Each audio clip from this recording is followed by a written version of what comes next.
everyone, and welcome to the Forest of Memories. I'm Zaruk Windcaller. Why am I bald?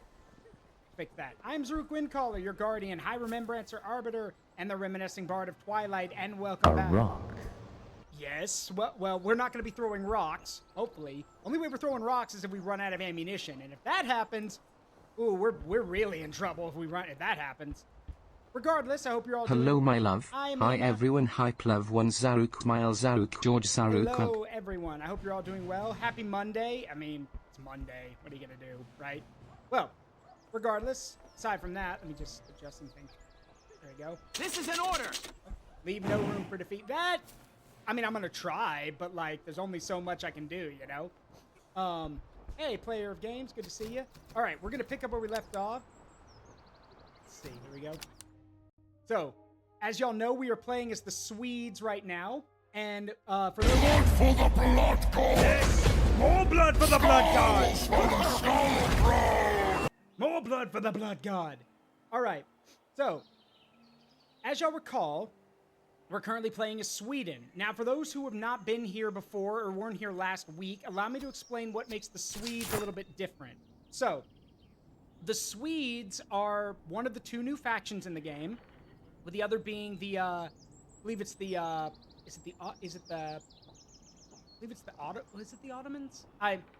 No, it's the Polish-Lithuanians. Sorry, the Polish-Lithuanian Commonwealth. So, here's the deal. We have the military school system. Basically, how this works is that as we win battles or as time progresses, this bar at the bottom will fill up. We can fill it up faster, by donating items, but it also depends on what we're researching.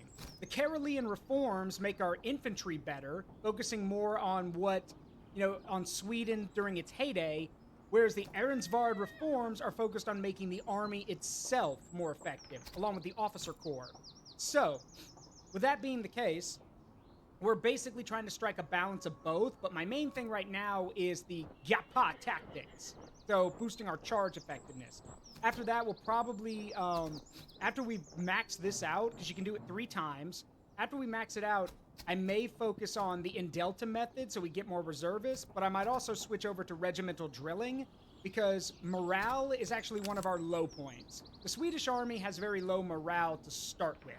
So the way to fix that is to get, well, morale boosting items, of course. It also helps to have good officers. So, currently, 1st Brigade, led by General Adam Bernard Horn here, commands our Grenadier Detachment. These are our best of the best. They are our Swedish Grenadiers. Now, of course, they can become veterans later, but the Grenadiers are our shock troops. Wherever they go, their job is to basically bulldoze anyone in their path, come hell or high water, or both. To that end, most of their weapons have buckshot round, so they need to get really, really close and fire a volley and then charge. Let's see, I believe... Yeah, you guys need to get some melee muskets. You guys need bayonets. I forgot to give you some bayonets. Our 2nd Brigade has our standard line infantry, like our musketeers over here. Speaking of which, there we go. Now we got veterans. And we also have Varvad musketeers, who are, again, standard line infantry. We also have our veteran cavalry, who are basically our shock cav, who are supposed to ride in, smash the enemy, and then pull out. And then finally we have our the Queen's Life musketeers, who are one of our elite units that we have with us. I actually want to work on giving them faster reload, because these guys are designed to, like, hold the line, basically. We want them to stay in, like, to hold their position. And then finally, we have 3rd Brigade is mostly our new recruits. They have not been, like, we haven't picked what they're going to do yet. I'm probably going to turn them into light infantry. Like, turn them into, like, riflemen for, like, long-range support. However, one very neat thing that the Swedes get that nobody else gets, at least not to my knowledge, horse Jaegers.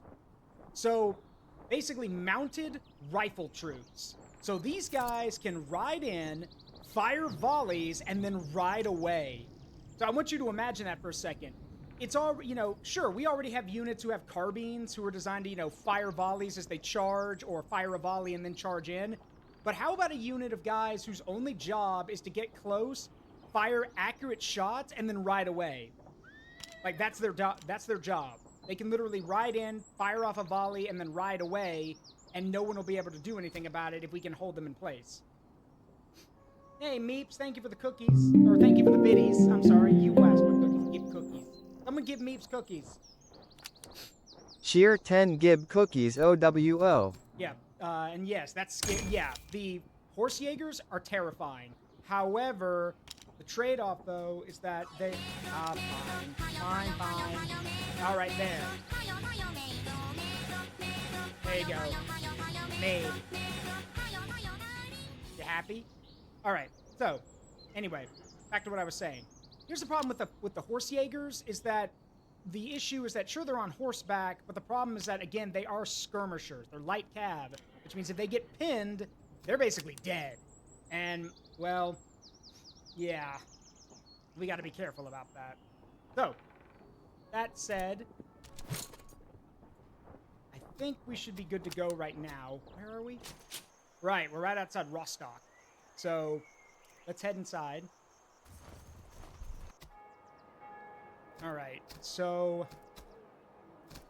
They do have gunsmiths, which is nice. Do you have anything like...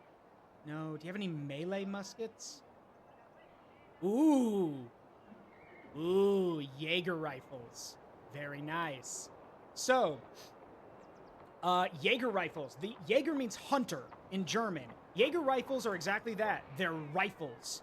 So, at this time in history, most nations are using muskets, which, again, as I've explained to y'all, muskets are powerful, but you need to get really close for them to be effective. Here's a rule of thumb. If you've got a musket, if your target's 100 meters away, you got about a 1 in 30 chance of hitting them.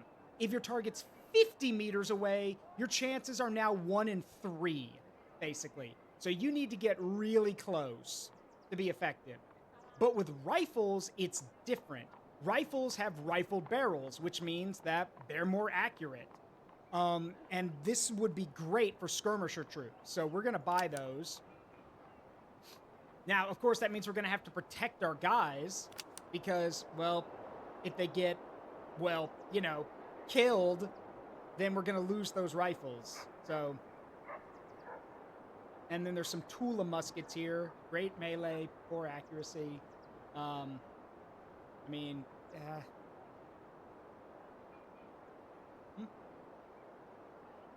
that's weird. Why is my thing, did my redeem not go off? Hang on. Why did that not play? Sorry, I saw that. Let me check why that didn't play. Hang on. I got it. You are mine! There it is. Yeah, the air gun also exists, but that's not in the game. Now, I would get these Tula muskets because they're good in melee, but they have poor accuracy. But the problem is that, well, first of all, I don't like using Russian firearms in the first place. Hey, Salazia, thank you for the follow. Please make yourself at home. Sit back, relax, enjoy yourself. So everyone say hi to the dragon. So let's buy that equipment. You guys got anything for sale or anything I can sell to you? Yeah, a few things. All right, sell that. Let's go back and check on our troops. So, I don't really need to give bayonets to my standard line infantry, because obviously I'm not going to have them charging anybody. So, the grenadiers are the ones doing the charging. So, right, do you guys have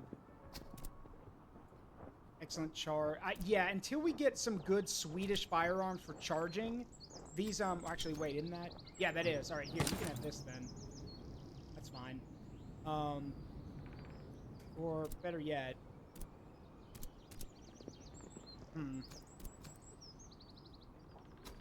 yeah, it's fine for now. I mainly want to make sure that all of our guys have good weapons at least. So, and some good bayonets. All right, and as for these guys, I'm gonna make you into Pomeranian Frey Fusiliers. So, Frey Fusiliers are light infantry, basically. Fusilier is just another word for a rifleman, or just an infantryman, but yeah, they're on their way to becoming, they're light infantry. So I'm going to give you this. You don't need that.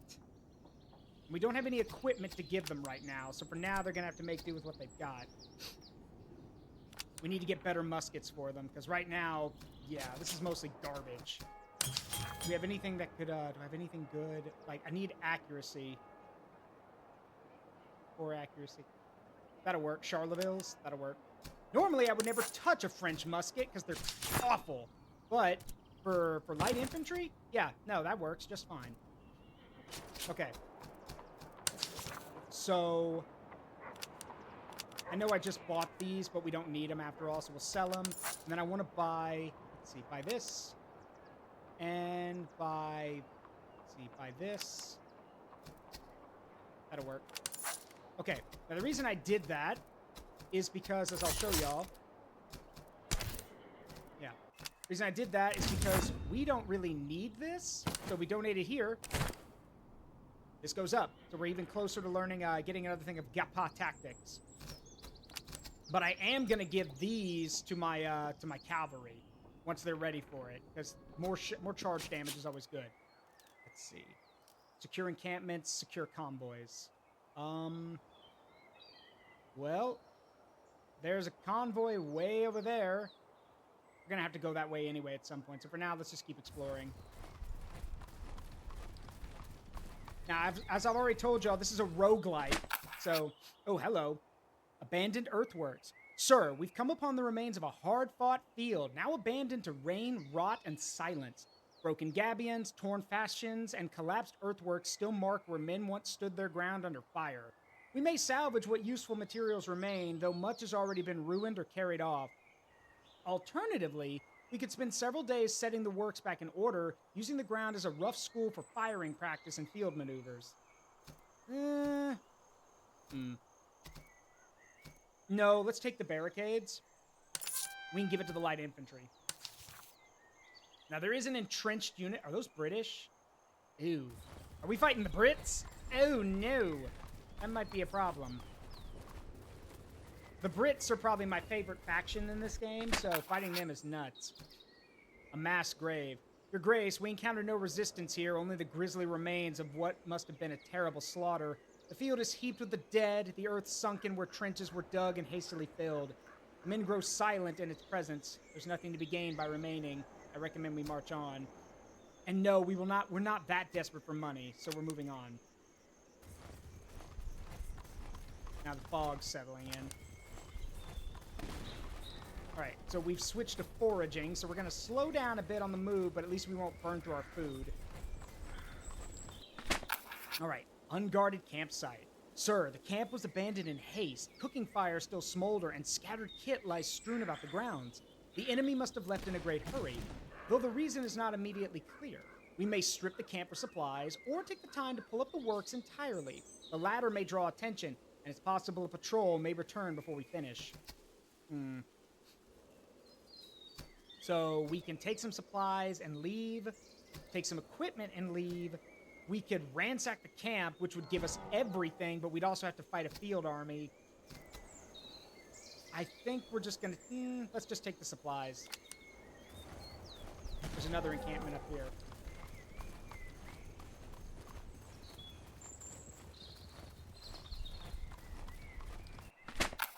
An auxiliary camp. Your Grace, we've come upon a rear camp established upon ground recently taken from the enemy.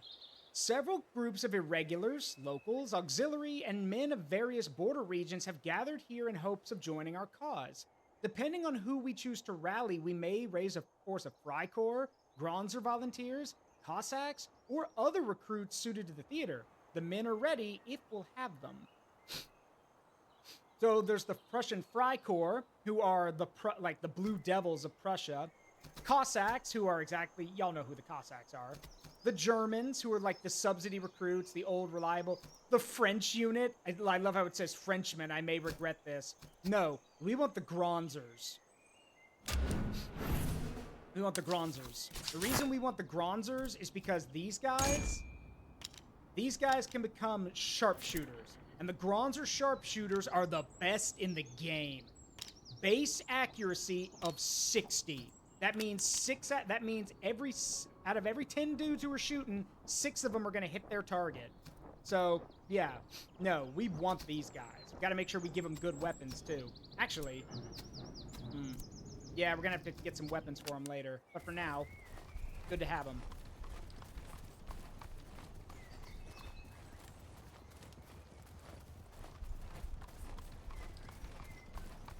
Well, it's war crime o'clock.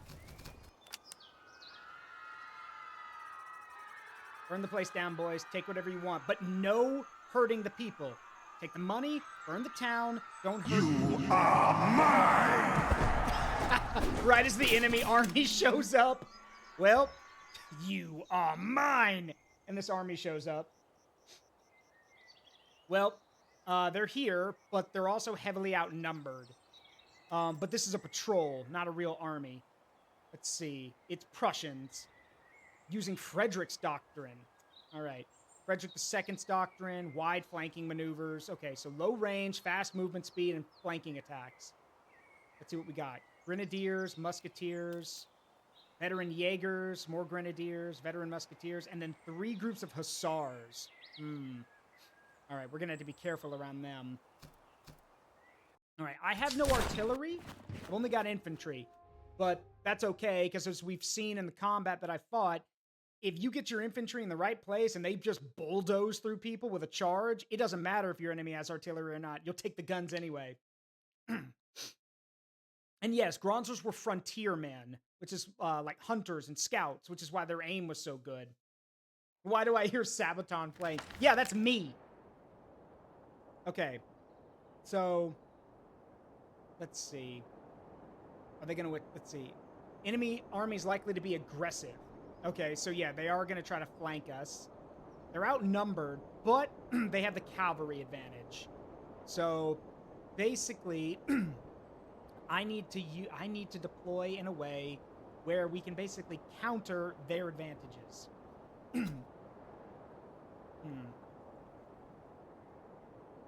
Problem, this battlefield kind of sucks. If we could get to the river, that'd be great, but we'll never get there in time. So, but they have to cross it to get to us, which makes things a bit easier. All right. Let's see, who's on what flank for them? Grenadiers, veteran musketeers. Okay. So, they spread their veterans out. Okay. Well, if they're going to deploy past the river, then that's definitely going to slow them down. They'll have to cross the river to engage us. So, if that's the case... All right, here's what we're going to do. I want... First of all, let me see. 1st Brigade, as always, takes the right flank. Mainly because I want them to basically get in and smash open a hole. 2nd Brigade, along with the cavalry, will hold the center. I'm mainly taking the cavalry there because the cavalry is going to ride out and basically dissuade anyone from trying anything.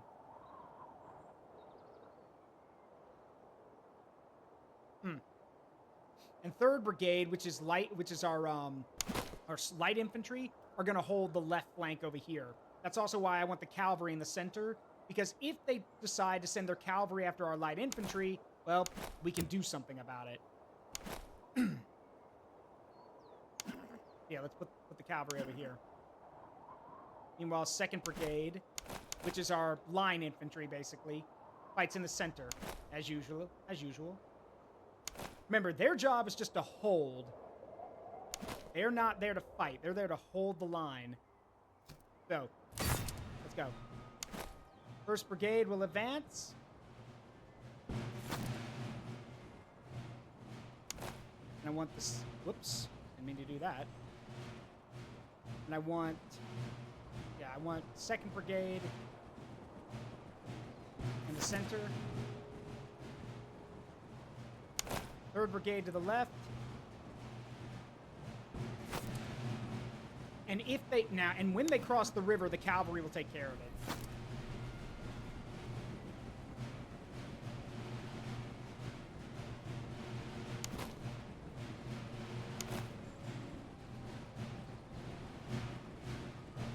Now remember, all of our grenadiers traded their range for accuracy. So we're going to do it like the Swedes did back in their heyday. We're going to close as close as possible. We're going to fire maybe 2 volleys, and then we're going to charge.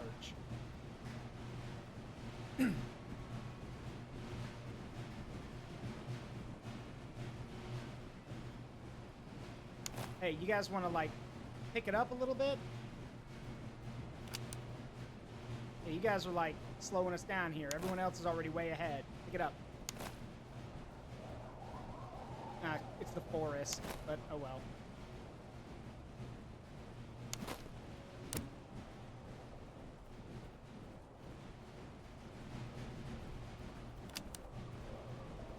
Alright, may have to deploy a little bit sooner than I thought with the light infantry, because they're already getting ready to cross the river.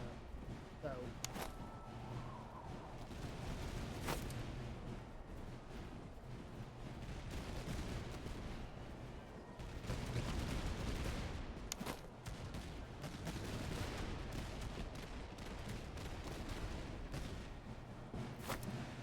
closer.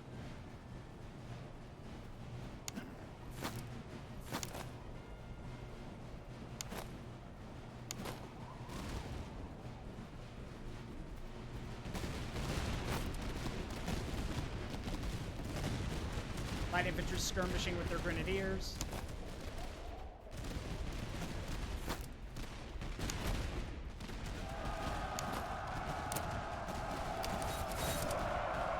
You think you're smart, huh?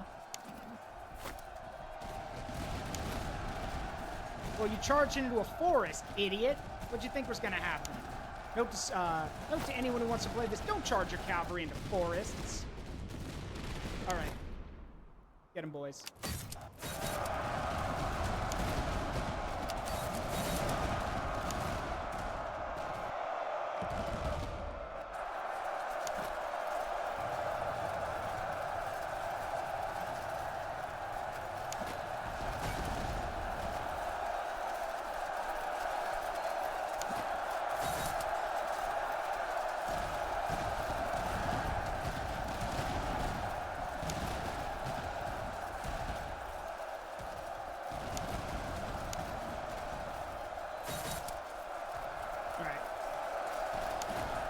Pull back, guys. Pull back.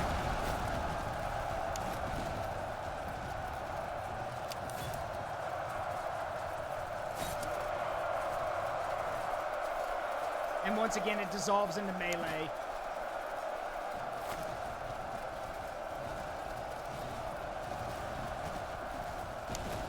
And our grenadiers are chasing the guys all the way off the map. Hey, reform, guys. Hey, I appreciate the hustle, but let's reform.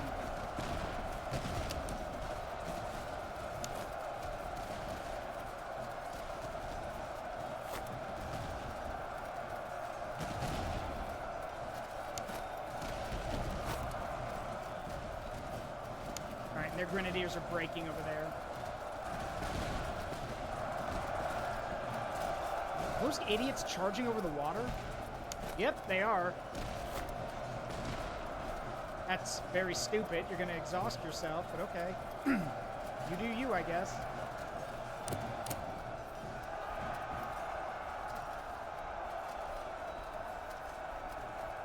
Oh boy, time to cross the Rubicon. Wrong time period, but yes, I get your point. Hey, Jabalus, how you doing? Yep, there it is. They're all retreating. Remember, in this, for those who don't know, in this game, if all of your enemies are retreating at once, then and they can't rally, and they're not rallying, you automatically win. So that was a lot messier than I wanted it to be. But we got some stuff out of it. Yeah, I'm gonna want some reservists to replace the men who died. Take the cowards way out. Well, see, that's the thing. In this period of combat, or this period of history, most casualties were inflicted when an enemy was retreating, not on the battlefield. So the scarier thing to do is retreat, because if you rout... Look, retreating is one thing. Routing is something else. If you rout, that means that there's no control to it. You're just running for your life. And if an army is routing, then they're really easy to chase down and kill. A retreating army is different, because that means that, you know, they're actually they're organized and they can defend themselves if they're pulling back. But those guys were routing. So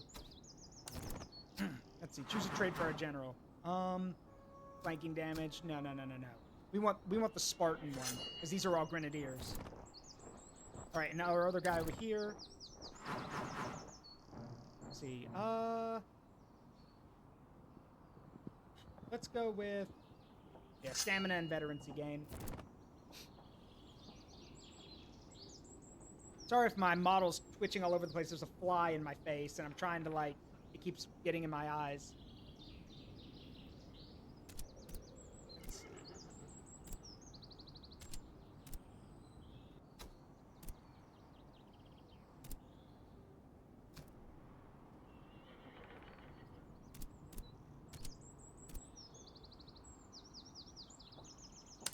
All right, you guys need some grenades. You guys need grenades. And you guys need grenades. The grenades are very effective in this game. Having grenades is just a way of if you got good grenades, you can just throw grenades into enemy ranks and watch as they just get cut to shreds. All right, let's give our marksmen some defenses.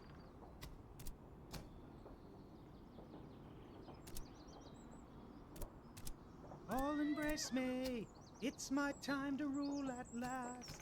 15 years have I been waiting to sit up on my throne. There we go. Now, what was I doing? Oh, right. There we go. No allegiance, I will swear no oaths.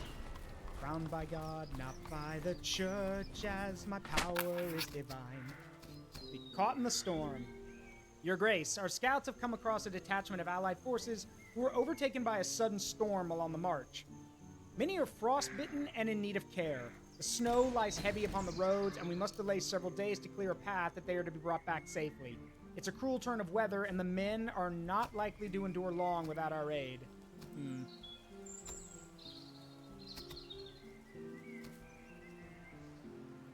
We've got the food, it's fine.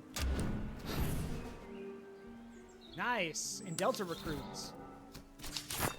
Or in Delta, however you say it.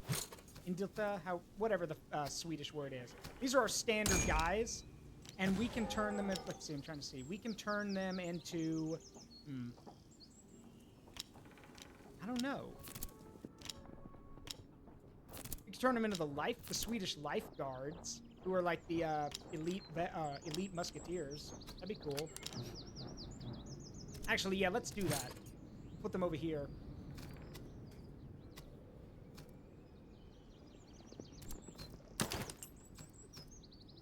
Alright, we are going to need to get more food at some point. Why did you walk that way? We did not need to fight that. Why did you walk that way? Whatever. Alright, this is a coalition force. It's Prussians and British. Let's see. Freikorps Jaegers. Oh, those are the Les Nobles Jaegers. Oh, okay. Let's see what here. Veteran Musketeers, Freikorps Grenadiers, the Veteran Foot and the British Foot, Hussars, Dragoons, Horse Artillery, Hussars. Okay.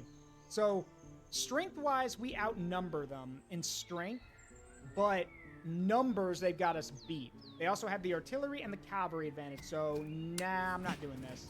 Back away. Not yet. We'll come back, but not right now.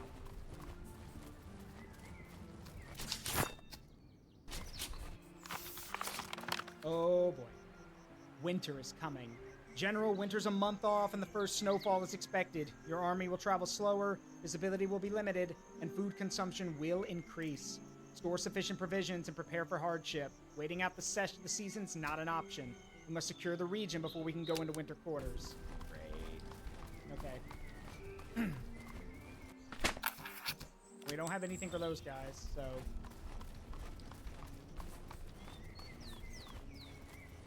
So yeah, once winter gets here, things are going to get really bad.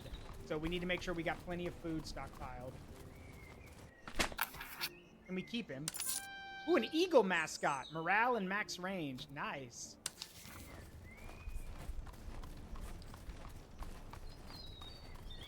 There's a convoy over here we can check out.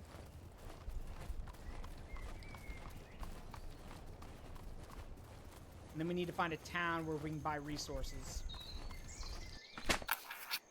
Fleeing refugees. Yeah. Escort them to safety. We might be fighting here, but we're not monsters. I say as I just burned down a town. But in my defense, yeah, we burned the town, but, like, I didn't kill anyone. We just burned down the town and took all the resources. Again, most people, most armies at the time would, well, sure, they'd loot the place, but then they'd also do some other stuff. And, we don't do that. In my army, that's punishable by death. So, we don't do that. See.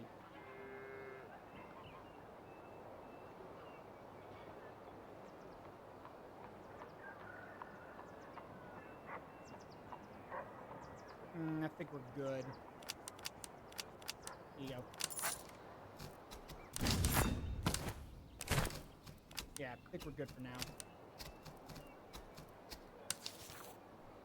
You do have some grenades in here, which is nice. And some extra ammunition. Quartered musket balls.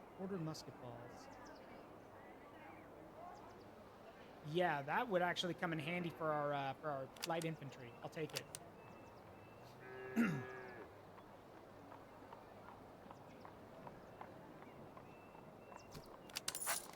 Got it. So, yeah, there you guys go. More range, better accuracy. Key things for any sharpshooters or any rifle troops. All right, keep moving.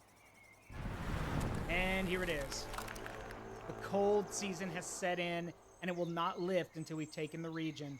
Snow and frost now blanket the land. Our provision consumption has increased, and visibility and movement speed have decreased. The winter quarters malice is now in effect, and will remain for the duration of the season. So we now take 15% more consumption of our provisions. Campaign move speed is down by 10, and campaign visibility is down by 10. Goody! Winter is coming. No, it's already here, and Papa Winter's a dick. Father Winter's a jerk. So, but we're gonna have to deal with it, you know? It happens. What can you do? Here's the good news, though. We're not the only ones suffering from it. The enemy will also suffer from it.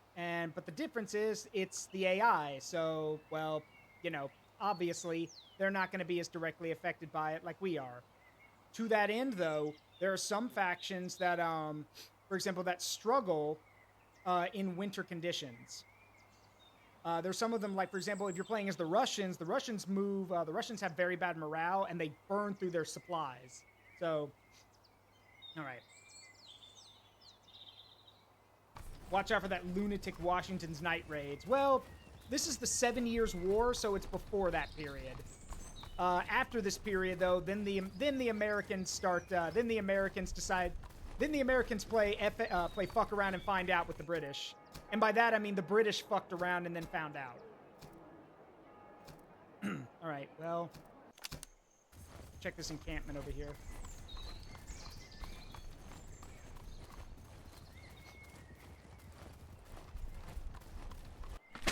Training ground.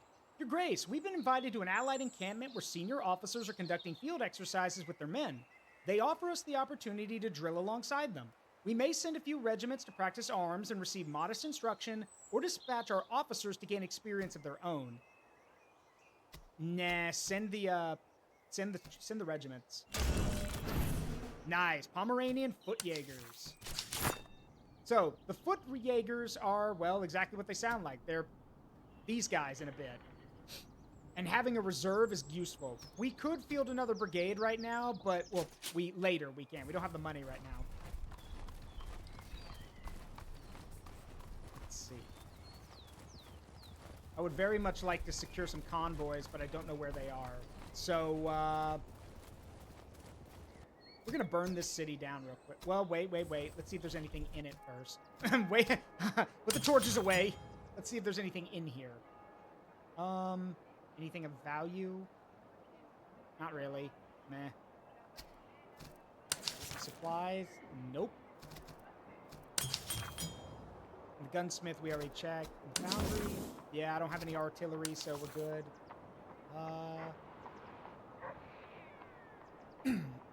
Excuse me. Actually, wait, do you have any, like, good long-range muskets? Yeah, Delft muskets, which are Dutch. Good accuracy. Liege muskets.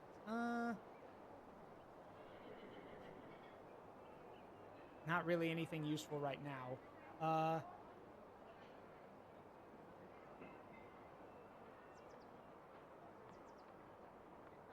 Hopefully I can find some carbines with good accuracy. Nope. Anything over here? Not really. All right, boys, burn it to the ground.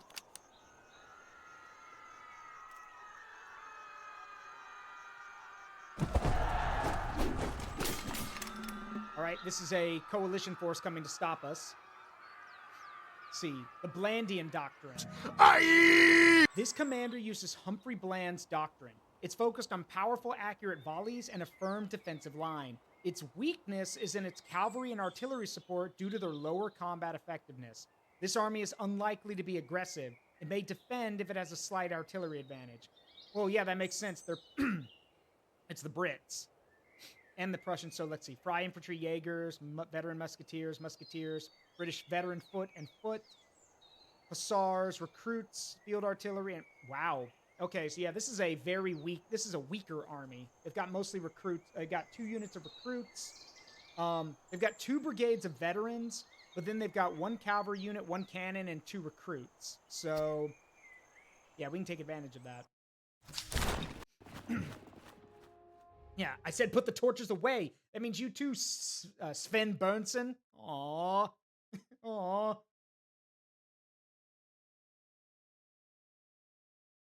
Don't worry, Sven. Once this is over, you can burn the place down to your heart's content. What's that joke from Helsing Abridged? Because Parliament destroyed. Big Ben laid to waste. And what about the Holocaust Museum? Leave that be. No one will deny what we did.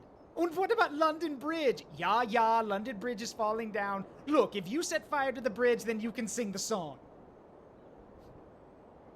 Let's see. So, let's see what they're up to. Because they're basically probably going to form a British line and then wait for us. So let's see. All right, the left flank and the center is where their veteran troops are.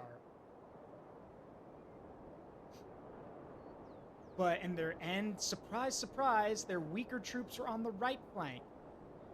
I will be exploiting that. We're going to put our strongest troops on the right, and we'll put our good troops on the left, and basically hold them, again, pin them in place, and let the grenadiers do the work. That's what they're for, anyway.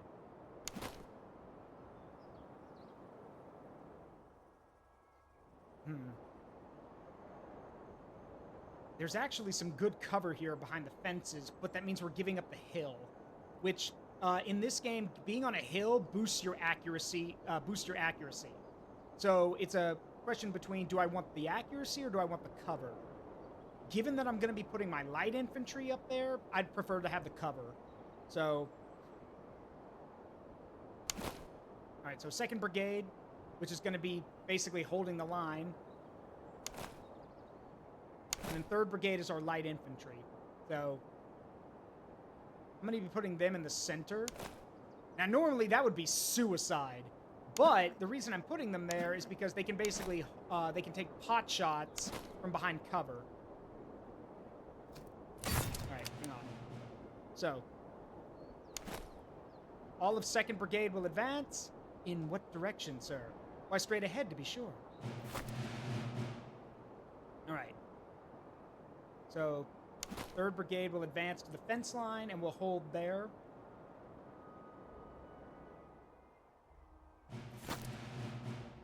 And then our Grenadiers are basically going to advance until contact with the enemy. Now, there is a risk to this. This means that our Grenadiers are totally on their own. If the enemy counterattacks and pins the Grenadiers in place, we cannot help them. That's the trade-off with this tactic. I am basically risking the Grenadiers, hoping that they break the line. Now, granted, they're Swedish Grenadiers. They will break the line. It's just going to take them a minute. They have to get there first.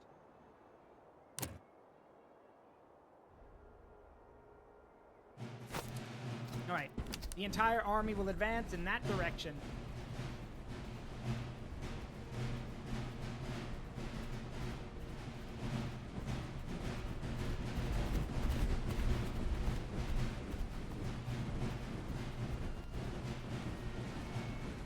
Fun fact, this musketeer unit has a bagpiper item.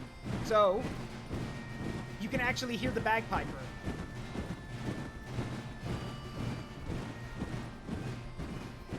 Which is a really cool detail. You can not only sometimes see the items they're carrying, but you can hear the music if they have musicians.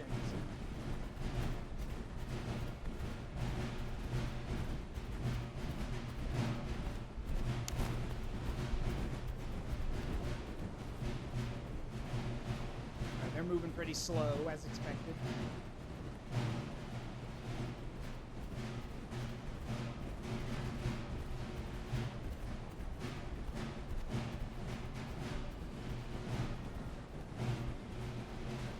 I need to get these Varvod musketeers some better speed boosting items. They're really slow.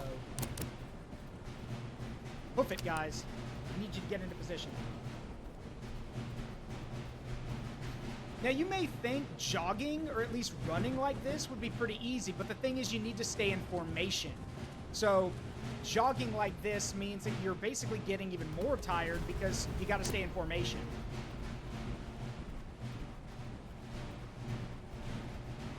What in the world are they doing? What kind of formation is that? Ah, whatever. Grenadiers, hold your fire. It will hold until all the units are assembled.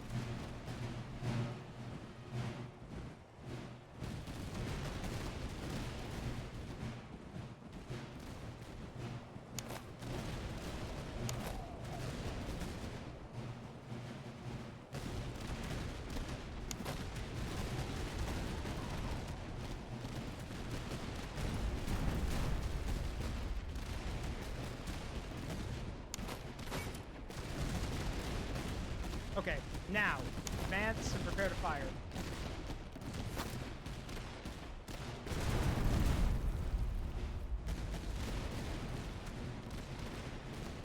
Make ready! Present! Fire!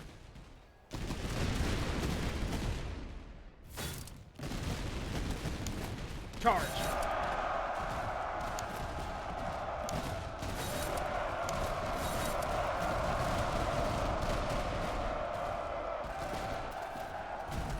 And just like that, those recruit sections have broken. That was easy.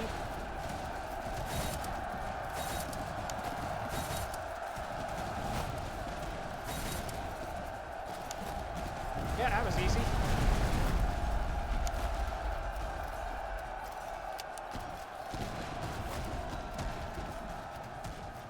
See? That was easy. And now, 2 units are overrunning this British foot unit. That gives our Grenadiers over here time to swing around.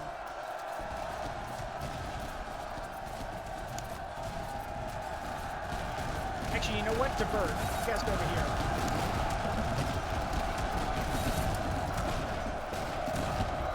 Yep, there goes the British foot.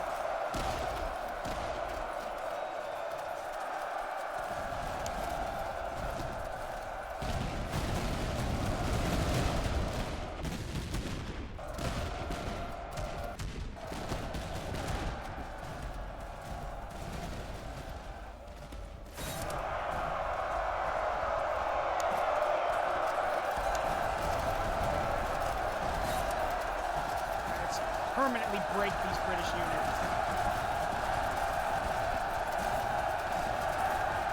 Yeah, they won't be coming back not after that. What's going on over here? Oh, those guys broke, so that's not good. But again, their job is not to win. Their job is just to hold the position.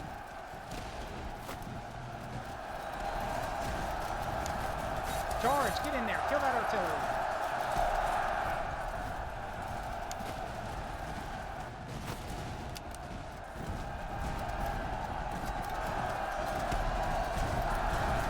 Spike the guns so they can't use them.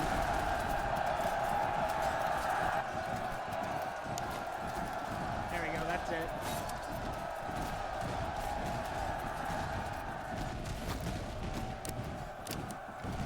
March. Now those Jaegers may try to come back, so I'll form a line for them to hold them. But in the meantime, yep, the entire army just broke, basically.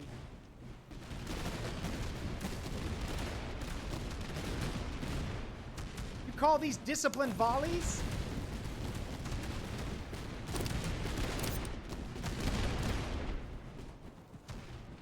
I've seen better disciplined volleys out of recruits. Check yourselves.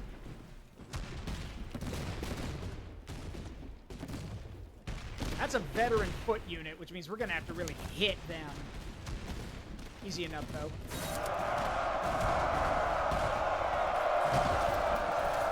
Yeah, they're done. They're done. Yep, bye-bye.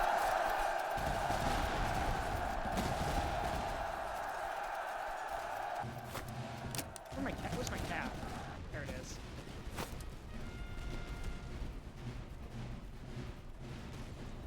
Once again, the cavalry gets to do nothing because the infantry does all the work. And all that's left are these Prussian musketeers who probably are starting to wonder if it was a good idea to side with those Brits.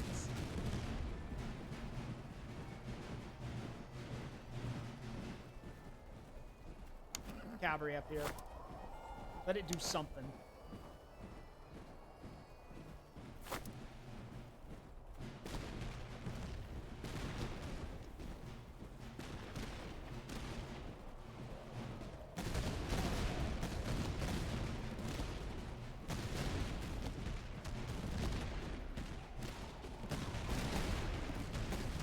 Now, the cool thing is, my cavalry, they're shock cav, or, okay, rather they're heavy cav, but I gave them lances. So if you look, they actually have them. That's just another cool little detail about this game. You give them the lance item, they'll actually carry lances. So these are now officially Lancer cav.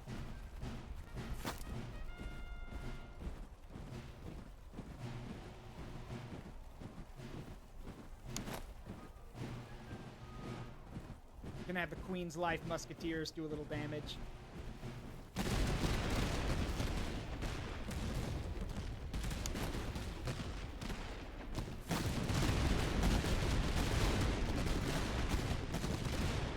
Now they're in the forest, so that negates some of the damage, but like that matters. You're getting shot at from 3 different directions.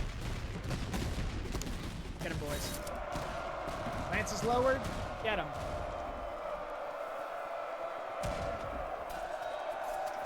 Yep, broken. Simple. Now, of course, this tactic is costly because if we charge into into the enemy while they're waiting or they're set up, then yeah, we do take casualties. But again, it breaks them quickly and it means we can keep moving. If you have momentum, momentum is the key of the game. If you got momentum, you can keep pushing into your enemy and they don't have time to react.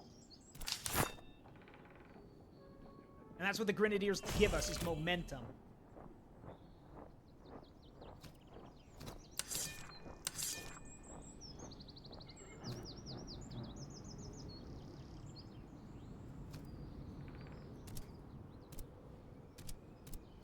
Now, you guys can become veteran musketeers now.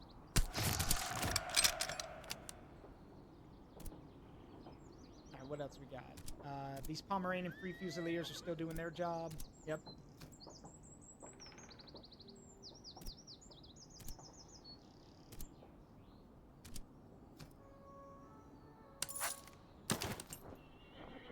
Yeah, these guys are charge gods now. If they get the full charge off, you're not stopping them.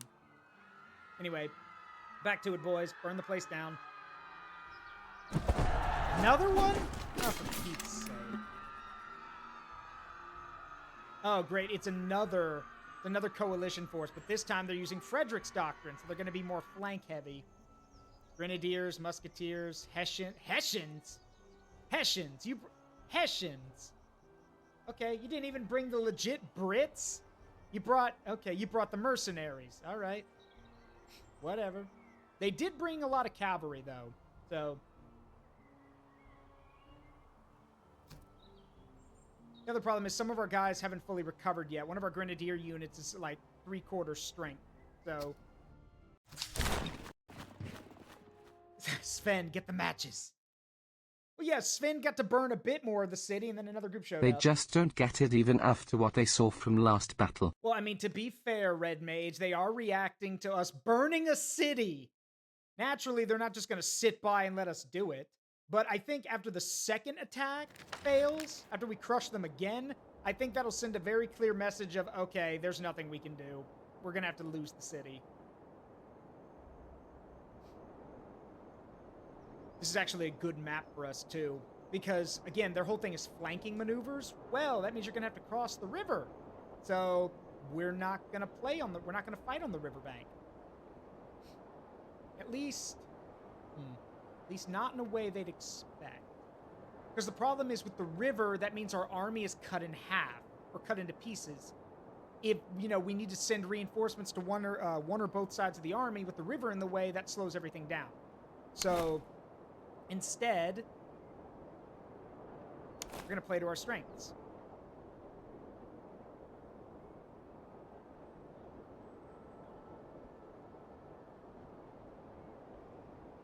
I'm going to put the Grenadiers in the place of honor, which is the left flank. The left has always been the place of honor in armies of the time.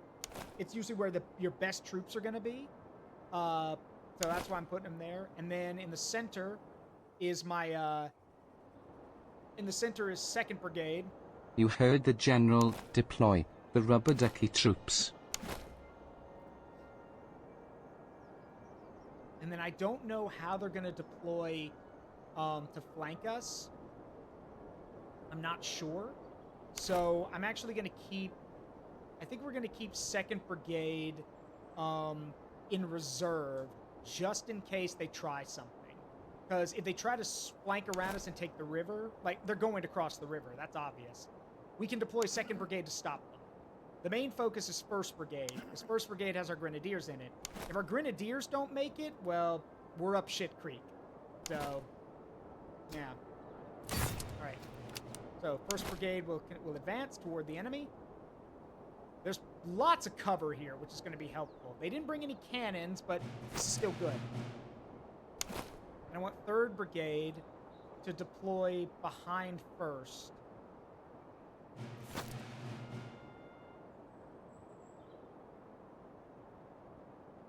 And I'm actually going to wait. I'm going to have 1st Brigade move a little bit later. Because I want 2nd Brigade to get there first, so they can start shooting, and then 1st Brigade can come up and, like, do their Grenadier thing. And then 2nd Brigade guards the flank. Because you never know.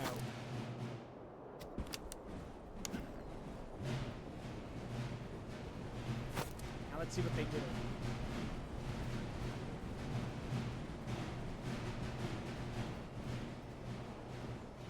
Okay, so see the guys here in the water who are marching? Yeah, their stamina is actually going to drop a lot faster because they got guys in the water.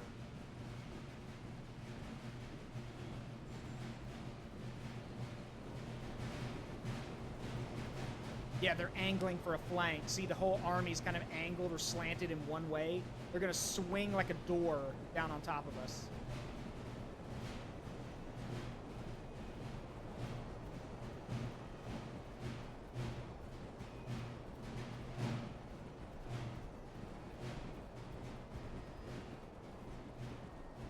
The reason this is a bad idea is because I know what they're going to do.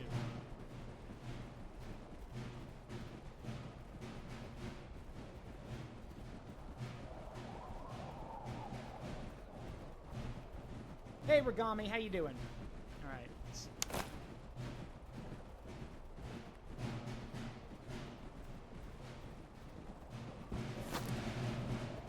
All right, now 1st Brigade can move into action.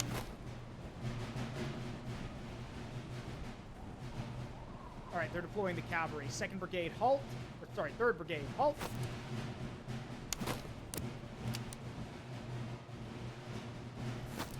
Second Brigade to the front.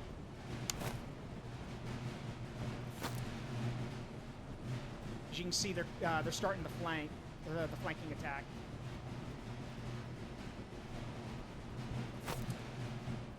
Thank you for the care package.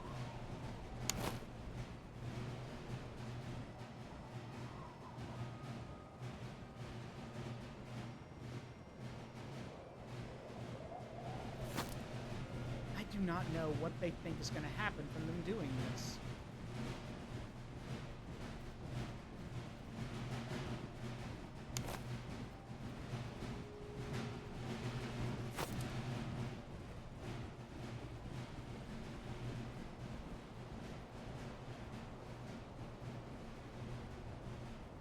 Yeah, no, if you guys are just going to sit there and not actually move, then it doesn't really, then you're just giving me full control of the battlefield.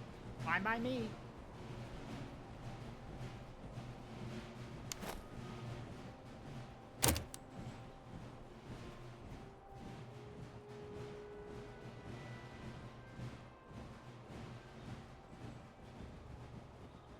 Oh, an ad. All right, we'll be right back. Ad time. Be right back.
And we're back.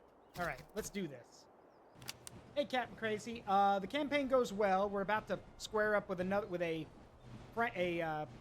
British Prussian force. Oh yeah, Anglo-Prussian force is how you'd call it.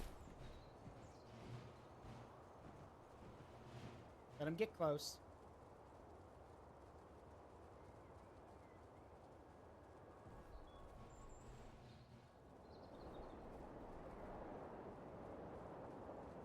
Wait. Wait. Fire! Alright, go boys, go.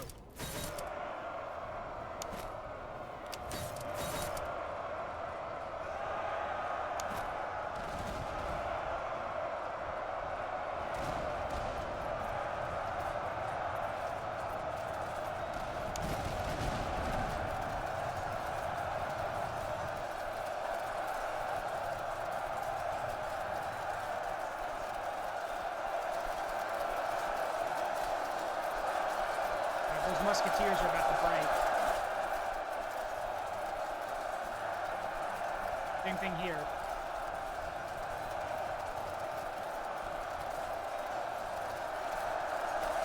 Yeah, these are Prussians. They're tough to break. Not as tough as the Brits, but still pretty tough.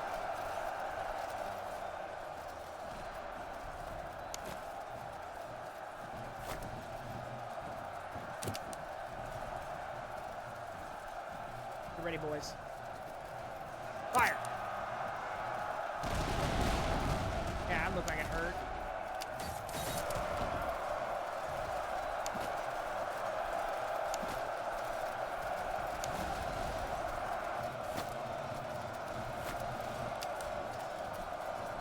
Alright. Grenadiers, reform and keep going.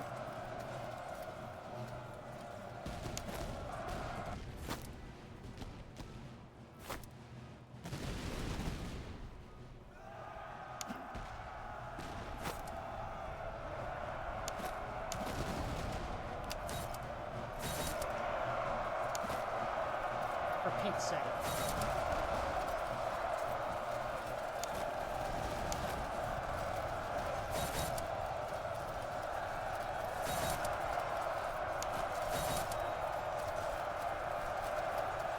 Drive off those Hussars.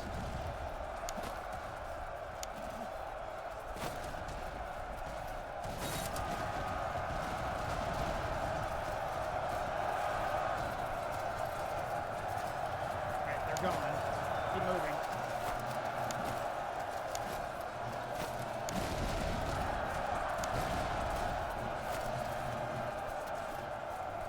I see one group coming back for more. We'll have to be ready for that.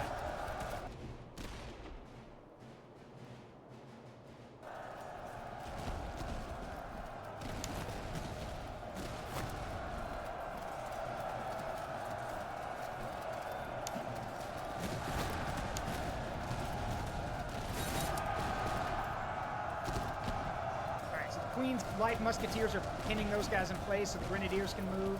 I'm also moving my veteran cavalry back because I see those dragoons coming back for round 2. See if we can't intercept them.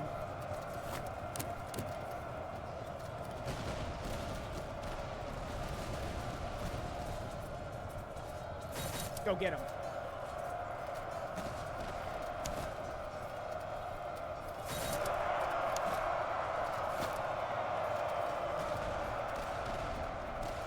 Meanwhile, our light infantry are squaring up with those guys. Got him. Bye-bye.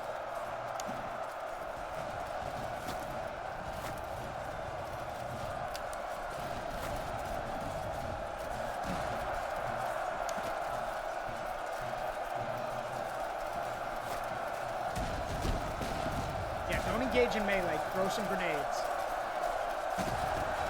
Throw grenades out. Grenades! Yeet! Ah, whatever. Get him.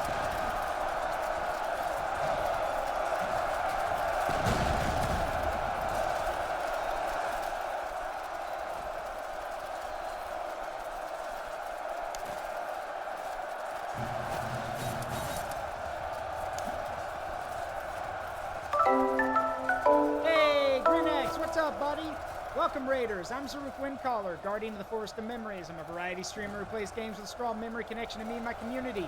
And I'm a history major, so we're playing Master of Command tonight as the Swedish. How you doing? What is even happening? It's a huge melee going on, and it's now over. So this battle's basically over now. Because the only unit these guys have got left is this one unit of musketeers over here who are tired and getting shot up.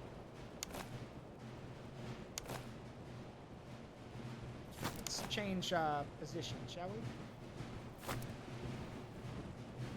Yeah, so now we can let our grenadiers and the other guys rest while the light infantry get some stuff. I drew big things. Nice. Yeah, you guys should go support Grinex. He's really cool, and he's trying to save up some money for a convention, so y'all should go support him. He's a great artist. Y'all have seen his work. He does really good work.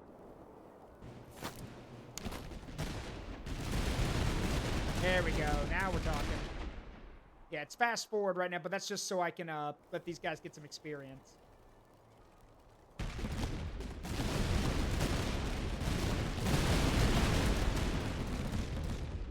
Yeah, those Prussian musketeers are running out of ammunition. They're tired. So, quick explanation. Oh, well, the shield is how much defense they have from their cover. That shows how much ammunition they got left. And the glowing legs mean they're exhausted.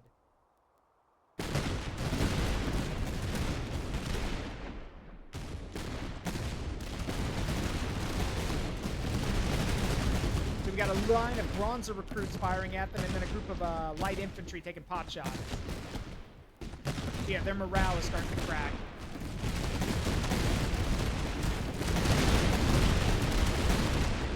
And as soldiers' morale goes down and they get more and more exhausted, it takes longer and longer for them to reload their weapons.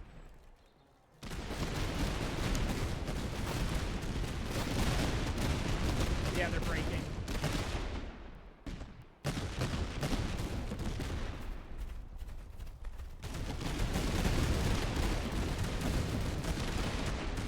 Yep, there we go.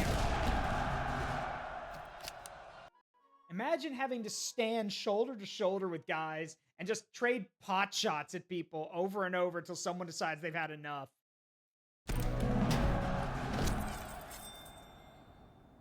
There we go.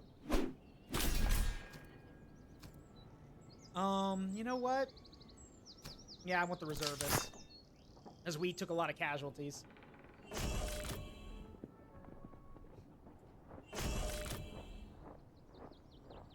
Nice. Alright.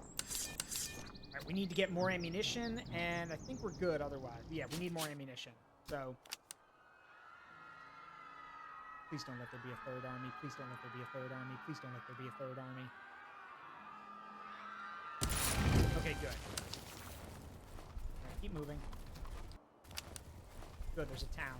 Well, that's a town. That's a town. Alright. We got it. That'll come in handy, the movement speed. I can also sell you some stuff because I'm not going to need it.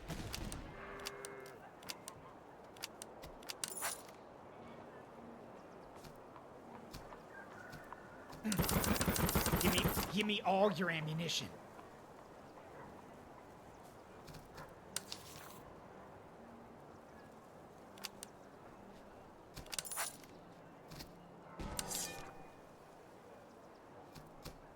Ooh, you've got cavalry.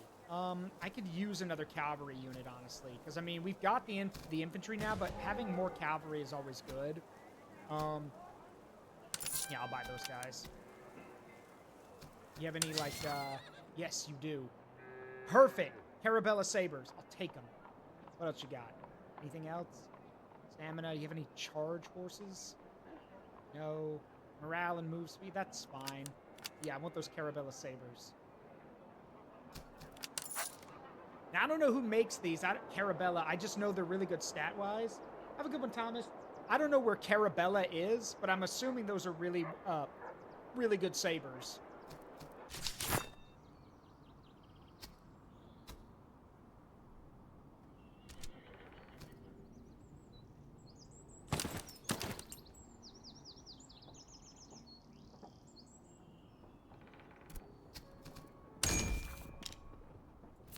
you guys are almost Bronzer Fusiliers.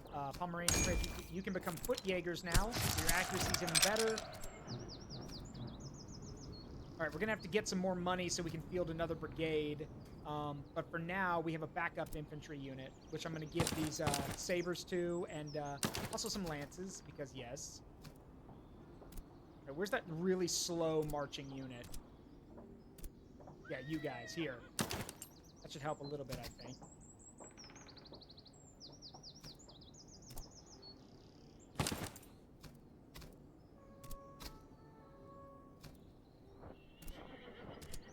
One of the reasons you want to keep your guys' morale up, too, is that once the morale gets past 75, like it says, reaching 75 to 100 morale will provide combat bonuses. So we want to make sure the morale is up so they can actually benefit from it.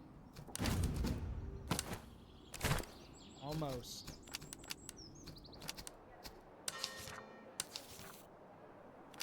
Yeah, here you go.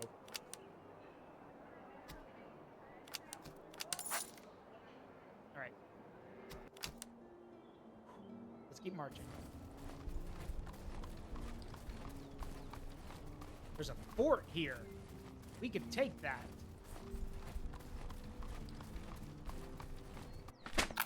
A prisoner exchange.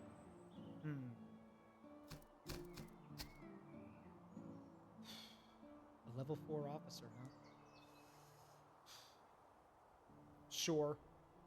Well, there's our new officer from when we're ready to field another brigade. Cost a lot of reservists for that. He better be worth it.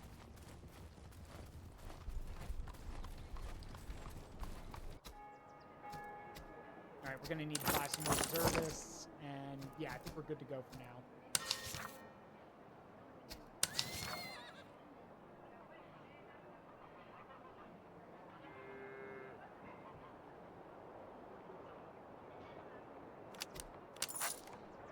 New horses.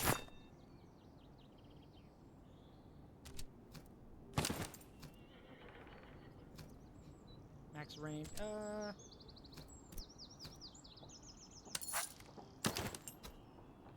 we go.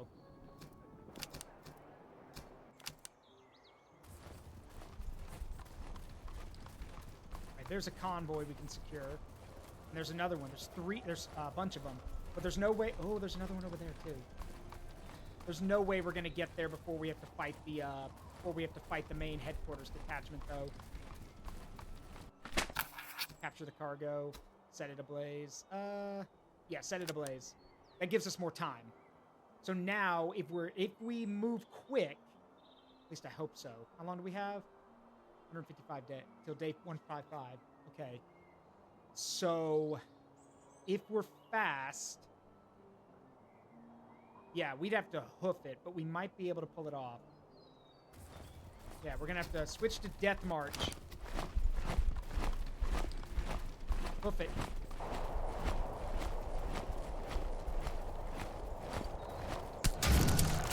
Nice. Yappa. All right, time for the next thing, which is going to be our regimental drilling.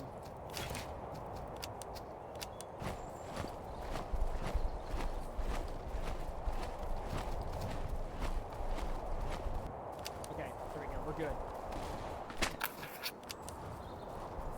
All right, we are now out of reservists, so we need to make sure we get this convoy and then get to this town before we get to the other one. Oh, crap. I don't know if we're going to make it. We're going to have to hoof it.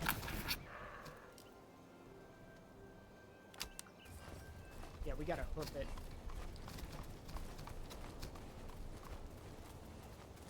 Move, boys, move. Yep, they're coming. They're coming. They're on the hunt.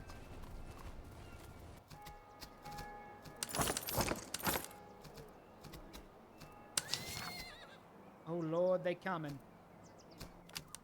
I want to get to that convoy first. So let's break off. Hoof it. Run. Grab it. Got it. Seize what we can and leave. Nice. Now, let's pick a spot to face what's coming. Here works.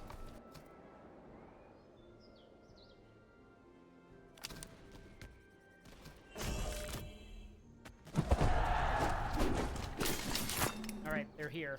So, this is it. This is the Chapter 2 battle. Gotta win this one. If we lose, it's game over. But if we win it, we're on to the final chapter. So, making sure everything's ready to go.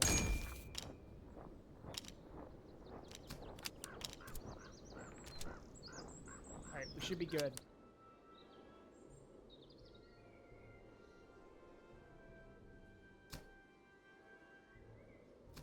Alright, Battle of Wismar. And we're up against the Prussians using Oh, shoot, they're using my own tactics against me! The Carolean Doctrine. This commander uses Charles XII's doctrine. It is focused on delivering close-range volleys, followed by devastating infantry charges, while maintaining high mobility. Its weakness is prolonged engagement due to lower stamina. This army is likely to be extremely aggressive, and it may defend if it has a large artillery advantage, which it does. This is actually a pretty balanced army. Let's see. Feldjägers, Jaegers, the Prussian Lifeguards, Musketeers. They had to learn from the best. Basically, yeah. Veteran Musketeers, Grenadiers, Grenadiers, Grenadiers. Cuirassiers, Hussars, Hussars. And then 4 units of artillery. Oh boy. Okay. So, once again, it all comes down to the Grenadiers being able to break the line. Because remember, if the Grenadiers can basically punch into the line, we can start wrapping it up. But the main thing here is that our goal should be to get to the artillery. If we take out the artillery, we'll wipe a whole brigade off the map, and that'll start to swing things in our favor. Because just like in Total War, the enemy does start taking morale penalties if they start suffering huge losses. And if an entire brigade pulls back, or like gets crushed, thank you for the care package, then yeah, that would be great. Let me see. But that cavalry is going to be a problem. We got to make sure, like, I've only got 1 cavalry unit of my own. And the issue here is that I need to be able to draw them in. I need the Grenadiers to get there, like, I need my Grenadiers to get to the line unmolested. They need to, like, not take any cannon fire. They need to avoid getting shot at. However, there's fog on the battlefield. So all stamina is down by 10%, and range is also down by 10%. This is going to help us, I hope.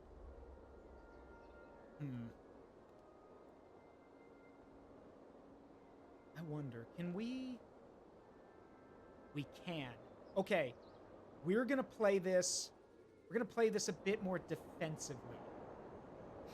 Now, playing defensively against people with an artillery advantage is normally a bad idea, because, duh, they have the range advantage. They can just pound us from a distance and we can't fight them. However, as y'all can see, there's a river that bisects this battlefield. So, if we deploy over here, on the left side of the map over here, they have to cross the river. Not to mention, they're going to have to pivot their whole army, and they won't be able to advance all at once. We'll be able to fight the army a piece at a time, which is a good thing. Now, that does mean that we're trading our advantage of aggressive action, because remember, our Grenadiers mean that we're, our tactics are, slamming into the enemy and wrapping up the line. But the reason I'm switching up the tactics here is because if we just do what we've been doing against an army this big, if the Grenadiers are most definitely going to get bogged down. And if they get bogged down by, an infantry group and then they throw the cavalry at us, even if the Grenadiers win it, those cannons are going to rip our guys to shreds. Because the AI has no problem firing cannons into their own line. So they'll gladly sacrifice their guys to kill ours. So I'm not risking that. No, instead, we're going to force them to play our game. We will make them cross the river under fire, and then once they get across, exhausted and tired, we will be able to attack them. So I want to deploy... We don't want to have them... If possible, I'd like to fight them in the woods right here, because the cavalry will have a disadvantage in the woods. So, I wonder. Okay, I got an idea. Here's my plan. 2nd Brigade, which is our standard line infantry, are basically going to set up right here in these fields behind the fences. 3rd Brigade is going to be... I'm sorry, I got that backwards. 2nd Brigade forms here in this field. 3rd Brigade forms behind the fences to basically cover the woods. And 1st Brigade, with our grenadiers, waits here in this wood line, ready for the enemy to cross. When they do, we can charge them and fight them in the woods. Not only will this give us more cover from cannons, but if the cavalry decides to charge in and engage us, they're fighting in the woods, meaning they have a disadvantage against us. We need every advantage we can get, so we need to play all of the strengths we have against their weaknesses. If they want to use my tactics against me, fine. I'll make sure that I play against your weaknesses, because I know my weaknesses. So, let's see. Now, the catch here is that this puts a ton of pressure on 2nd Brigade. If 2nd Brigade breaks, we're in trouble. Because 2nd Brigade has to basically hold the line along with 3rd. If 2nd or 3rd Brigade breaks, then, yeah, we need to fill that gap quick. Because, yeah, once the lines crack, yeah, it's basically game over. We need to make sure that we can counter any maneuver that they launch. We need to play, like I said, play to our strengths, which they're doing the same, but I know our weaknesses. So,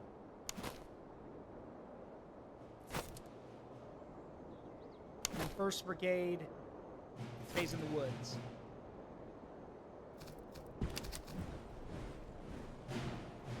Honestly, if we could move quick enough, I wonder, can we?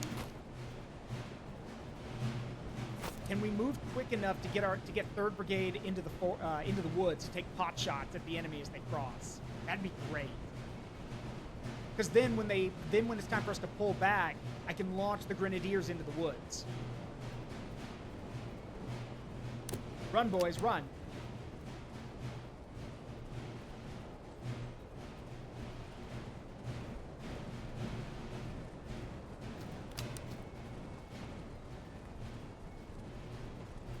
Yep, here they come. Oh, are those... Yeah, those are light infantry. I was about to say, is that cavalry already? No, that's light infantry. Alright, the guys are starting to get tired. You can walk now.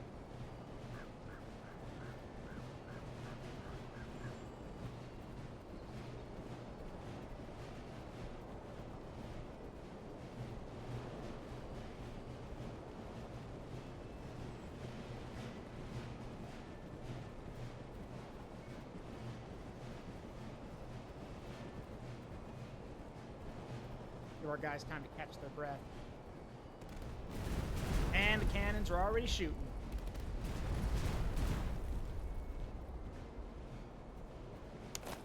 You guys are way too slow, so... Form up right here. Provide some cover when these guys pull back. Frisk, thank you for the follow. Welcome to the Forest of Memories. Please make yourself at home. How you doing? I'm Zaruk Windcaller, and I'm playing Master of Command tonight. What's up? What are those guys doing? That's light infantry. What are you doing? Ow.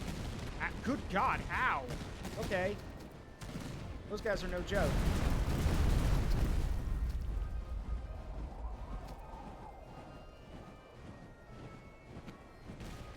Nice.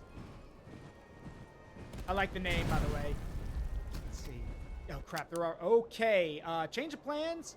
Time to think on the fly. They are already... They're crossing fast. I thought they were going to take their time crossing the river. They are not. Pull back. Yeah, they are moving a lot faster than I thought. Pull back. Run. Run, boys. Run. All right, Grenadiers. Take your positions.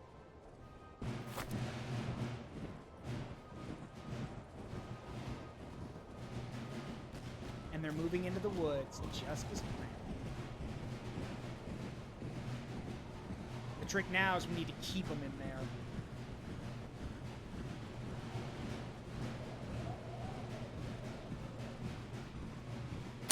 Hold.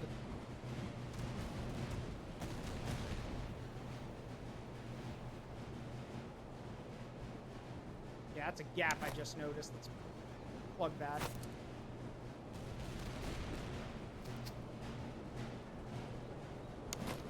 Fire. All according to cake.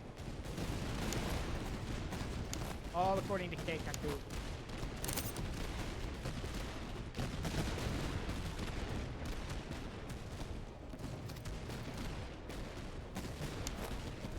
Oh, you guys are idiots.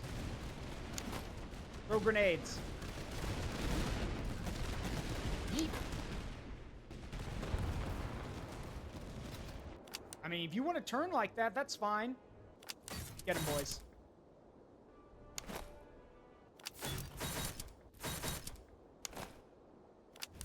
Wait. You guys are actually going to throw some grenades first.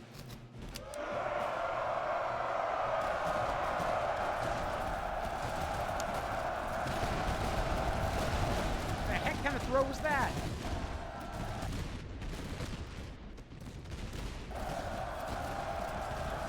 Get in there.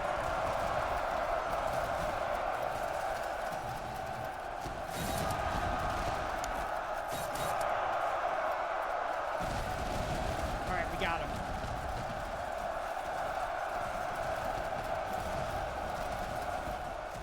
Uh-oh, shit. I just noticed that. Shit. Ah, shit. I should have noticed that. They're shooting my general up. Get out of there. Ah, I'm an idiot. I should have noticed that. Should have moved him too. I forgot about him. I normally don't move the general. I completely forgot. Okay, got a break.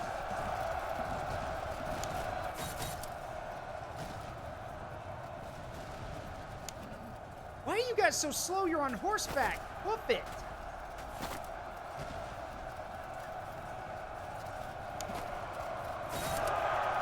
Hey, you're charging. What's going on? Ah, I see. Do something about that.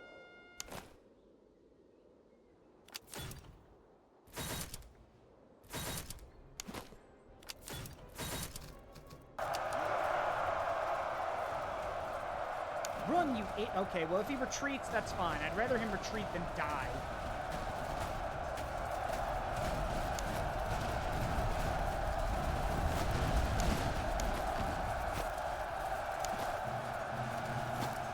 Crap. Cavalry's starting to overrun my guys.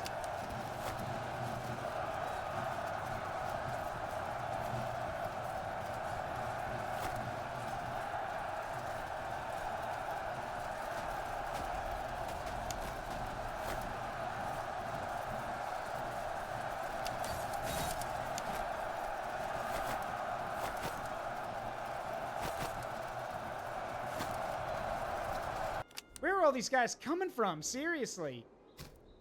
Alright, well, the good news is lots of the guys are breaking, but I'm taking devastating losses.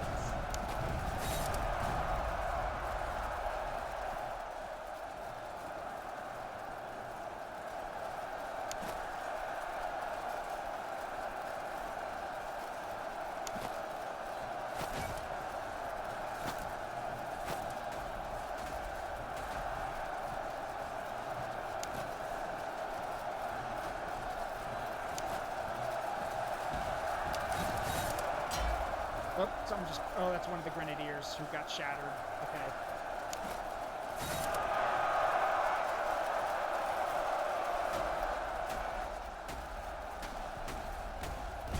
Yeah, that sound you hear, like that staccato sound, basically, or the sound like a pistol, that's a canister shot. So they've switched from firing cannonballs to using canister. Freaking cuirassiers won't die.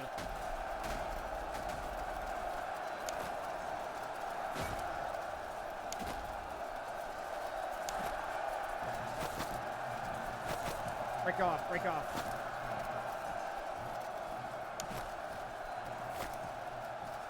Alright, you guys have done that move. Alright, the left flank is collapsed for them, so that's good. Grenadiers are like now chasing down the enemy.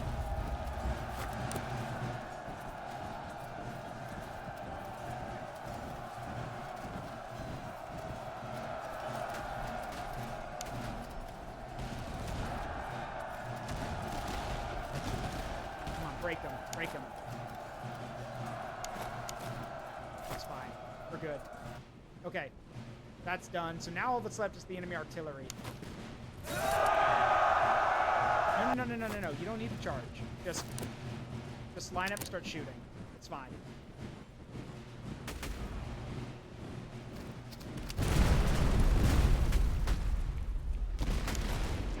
Alright. Shit, here come the cuirassiers again. Are you kidding me?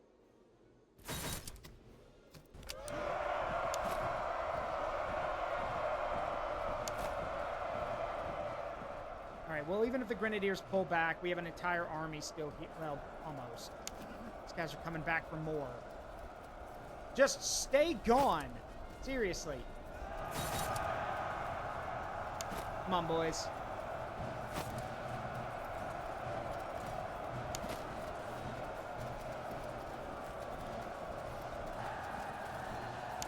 Oh, and that's that unit that killed my general. They're still pretty fresh, so...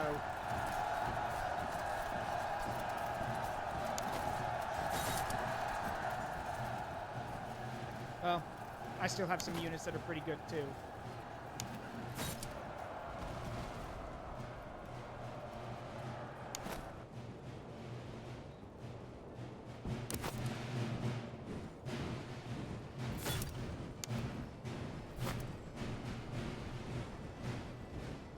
Yeah, this has been bloody. Very bloody.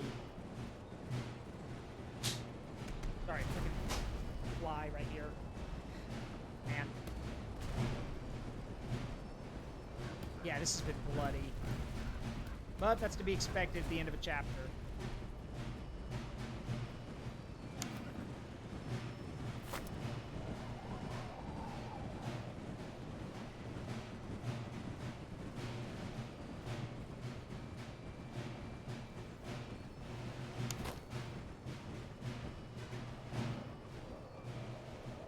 Good news is that most of these guys lining up over here, they're hurt, but they're fresh and ready to go. Whereas the cuirassiers are exhausted. Now but these Prussian lifeguards are going to be tough to break. For those who don't know, a lifeguard unit is basically like an elite regiment. They're usually like, you know, called a lifeguard because they're meant to protect people. Anyway, get in there, boys.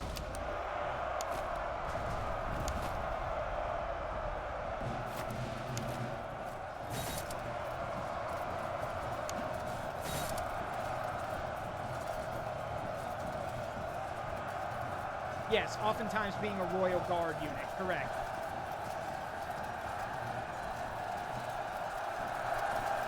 Alright, that takes care of the artillery. And here I thought it was Baywatch. Yeah. Oh, killed an officer too, which will cause morale shock.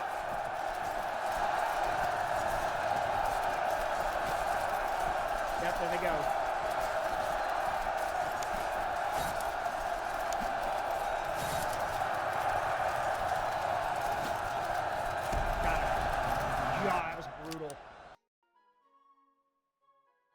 That was extremely brutal, but we did it.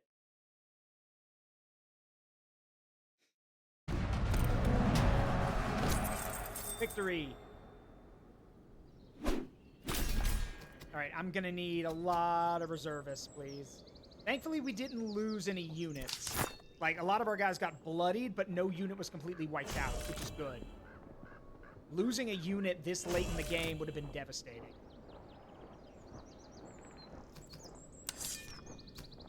Yep, can't even replace all of our losses. So.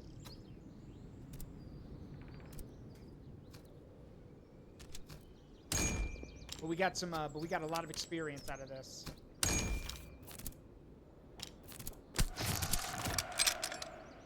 Good job, man. Well done.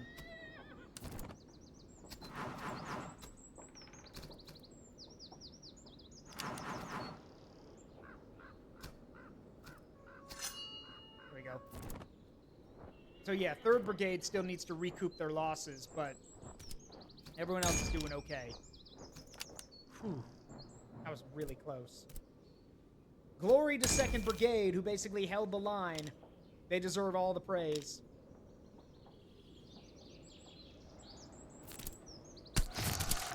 I wish you could give medals to your units to, like, make them feel like they're, you're rewarding them for hard work, because I would definitely be handing out medals.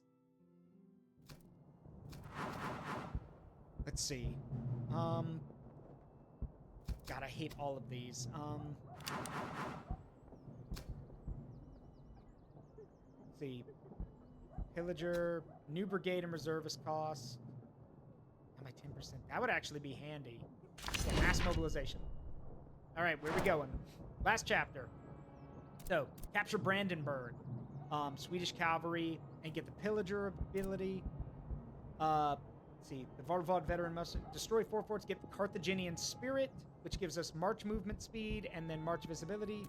And then, see, then we can get some Varvod grenadiers if we rescue Red Ruthania. I don't know where that is.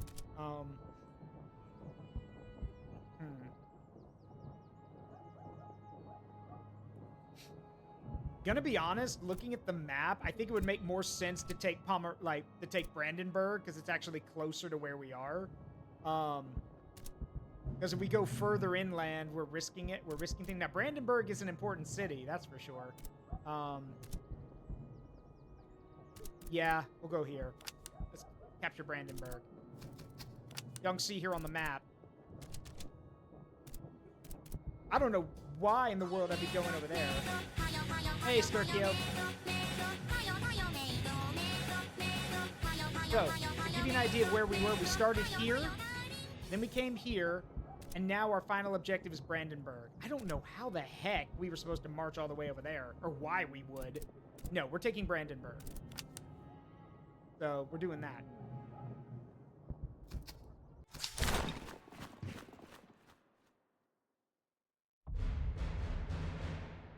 Act 3. Brandenburg. Alright. Scorched Earth.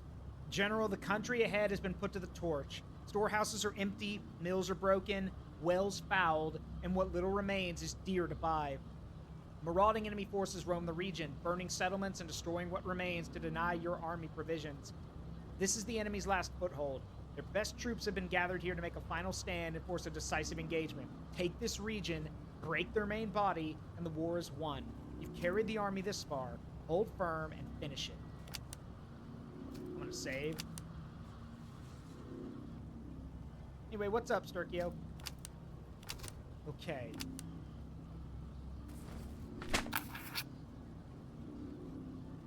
General, the caches here have long been stripped bare, but a detachment of hussars lingers in the area, unwilling to stand idle. They offer to ride out and seize whatever resource we need most, be it coin, powder, rations, or recruits. The risk is theirs, but it will take time, a few days at least before they return, assuming they do.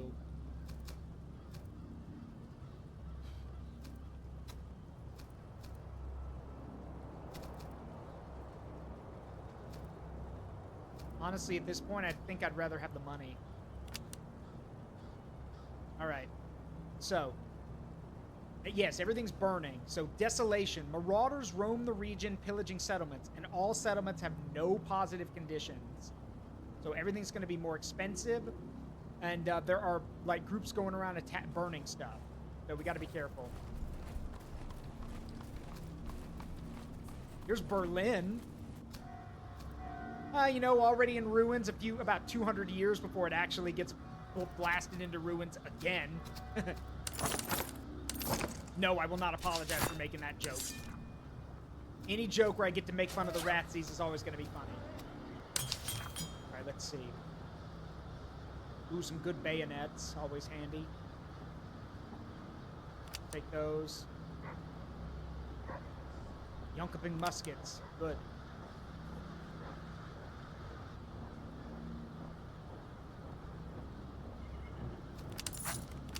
guys can take these. We don't really need them.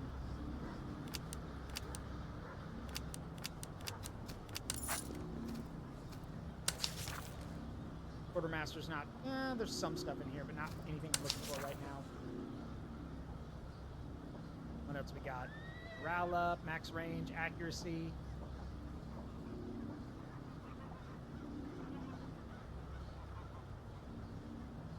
Drummer.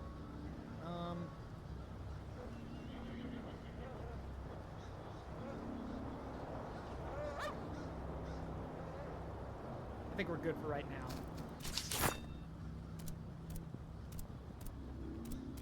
Alright, you guys need better bayonets, so there you go.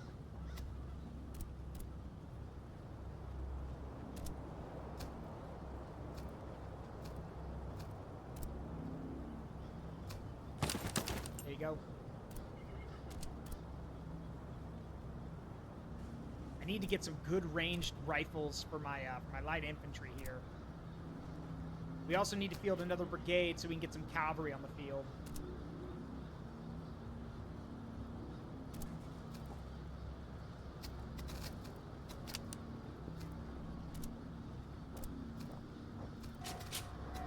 Let's see.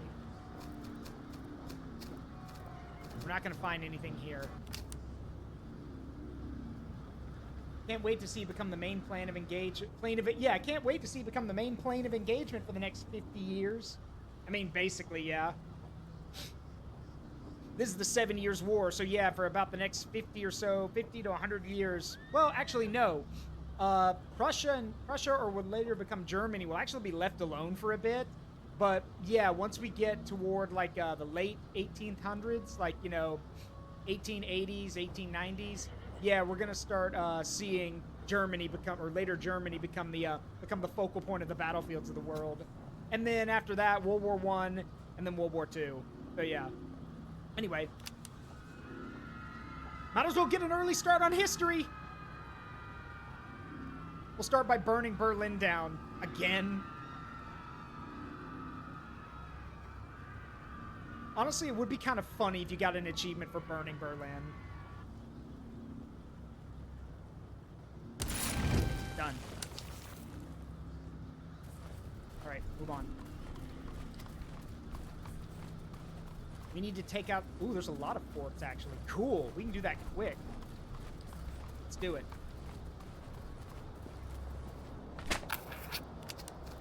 Let's see. Push our... no. Undermine the walls with sappers. We're in. And seize the covert way with grenades. Yoink. Ooh!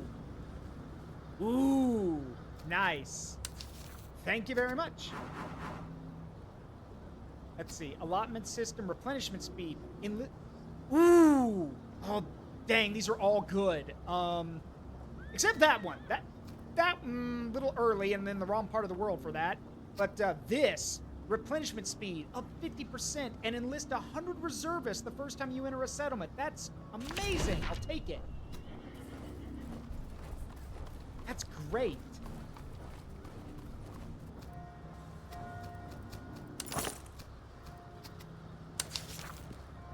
And we can sell these guns because I'm not using them.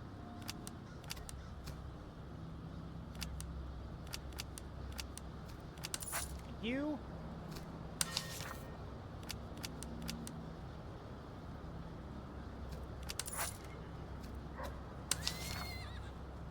All right, we have enough money now, so... Say hello to 4th Brigade. Which, let's see. Where's this? Oh,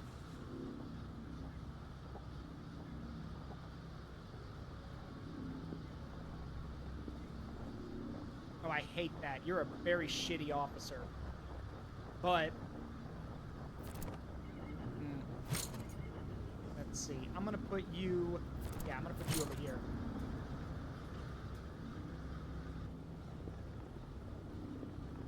And then 4th de Carnal will lead our cavalry units. Now we have a cavalry detachment, thankfully.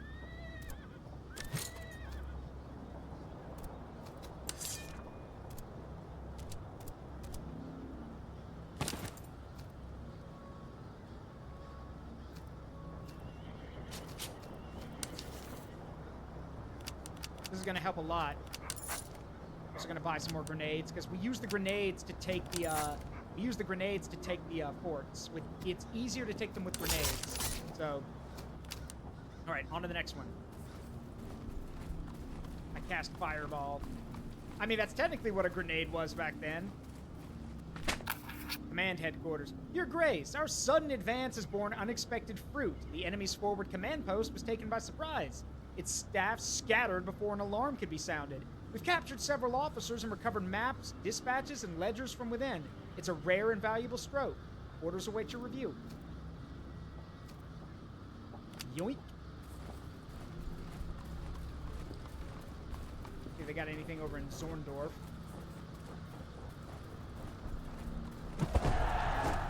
Ah, an enemy force. Figured as much.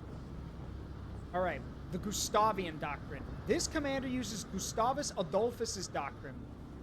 Gustavus Adolphus, where are you from? Gustavus Adolphus. I should know that. I'm a military historian. I should know that name. Gustavus Adolphus. It's focused on command and control with large officer command radiuses and high morale. Its weakness is increased officer death chance in units with attached officers. So, yeah, higher radius for their morale, higher officer radius, but a 75% chance that the officer dies. Lord.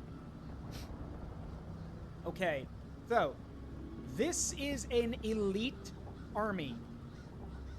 Prussian Lifeguards, veteran musketeers, veteran musketeers, veteran musketeers. These are elite troops. However, if we win here, then our guys will finally be full elites. Like, we'll finally be able to turn our grenadiers into veteran grenadiers, basically. A rock. I mean, yeah, I could throw a rock at them, but, like, yeah, I could. I really could. Now, the tricky part with all of this is that we need to be careful because we cannot afford to take a lot of losses right now. Not right now at the start. Once we get our footing in this chapter, then it'll be easier. Right now, we can't afford it. Cuirassiers, Dragoons, and Hussars. Stones officer to death. I mean, back then, the punishment wouldn't have been stone. You would have been flogged to death, which is literally where they strip you down, tie you to a post, and then whip you over and over again till you die.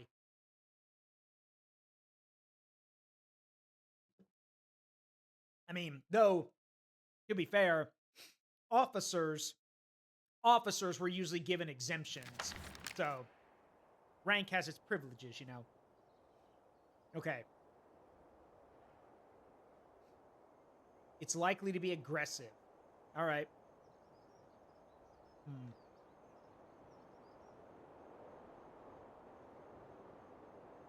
Well then, if they're going to be aggressive, then let's play to that. Let's play against that.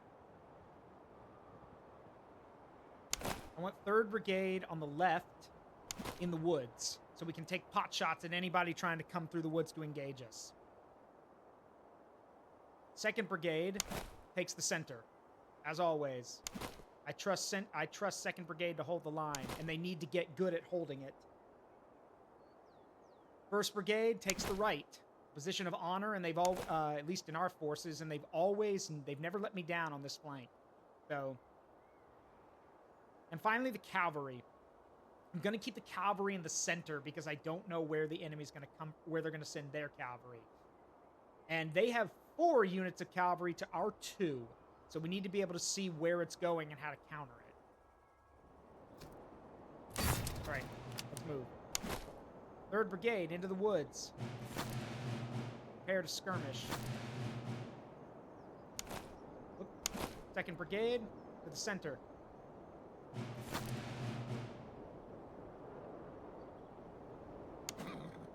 First Brigade to the right.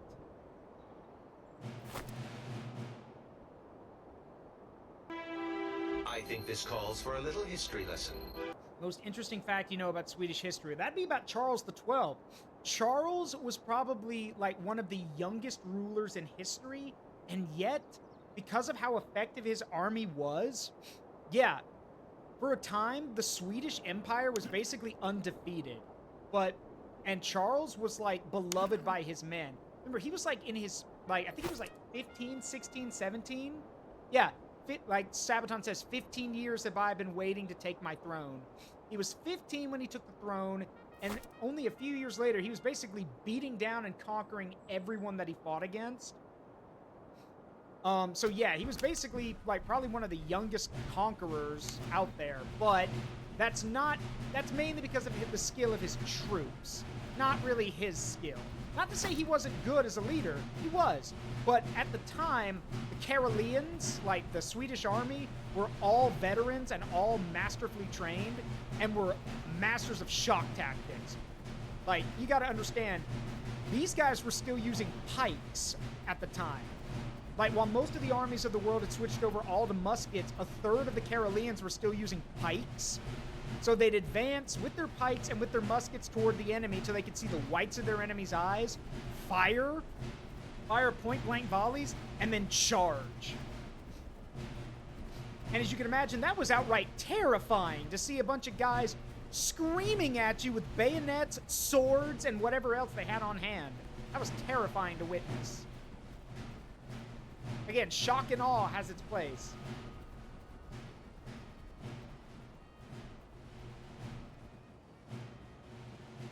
I'm gonna have to pivot our line a little bit.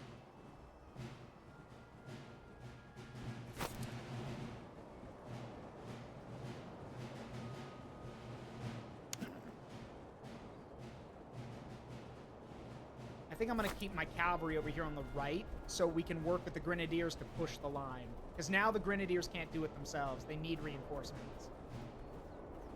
We saw in the last battle, at the end of the chapter, that the grenadiers need support. So...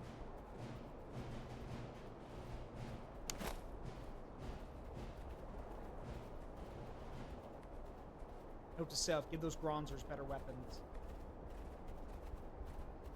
Alright, here they come.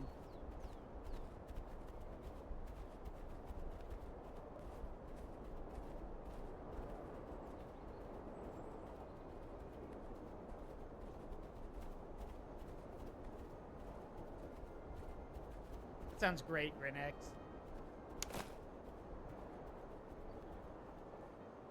I had some chicken and grits earlier. Alright, hang on. Let's see. I want every unit to hold their fire. Wait. Does the United States still use shock and awe? Hell yeah, we do! Shock and awe is one of the primary doctrines of the U.S. Army. Because at the end of the day, if you can hit hard and keep hitting, and hit so damn hard that your enemy doesn't even have time to react, good! Makes winning even easier.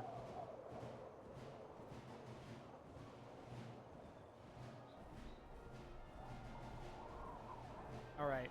Wait. Wait. Wait.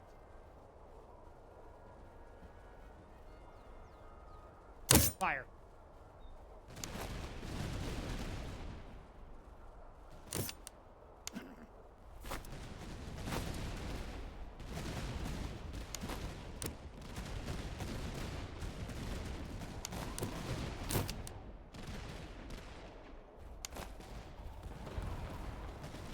Throw those grenades.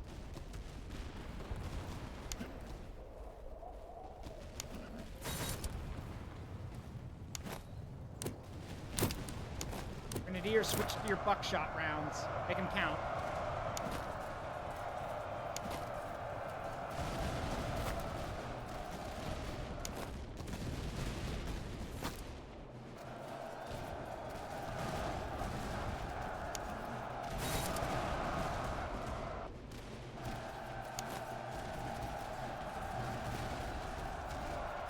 Oh, I hear that.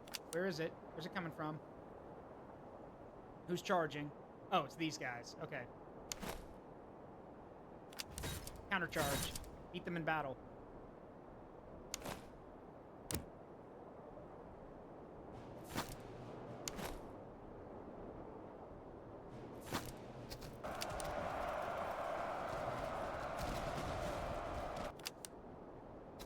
sure everything's going okay.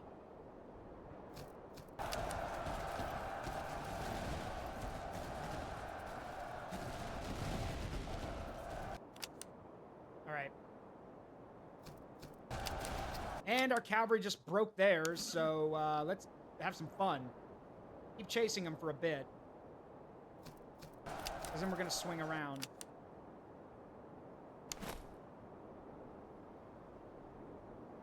Hang on.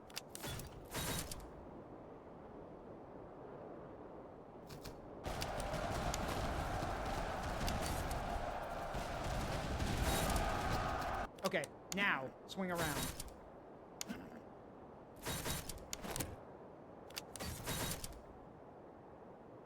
Alright, the cuirassiers are charging into this fight over here. So these Swedish musketeers are probably about to break. That's okay.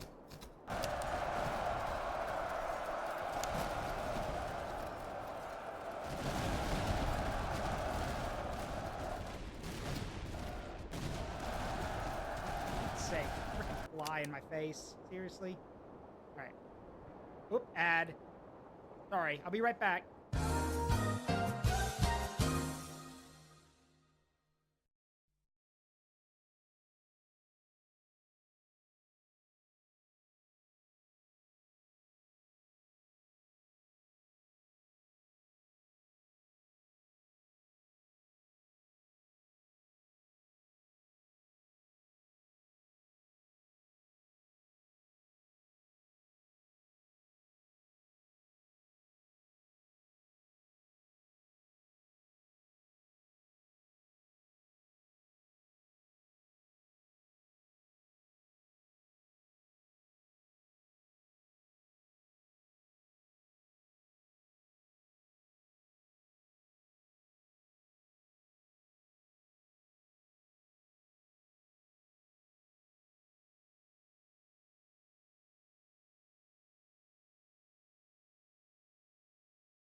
All right, this is it.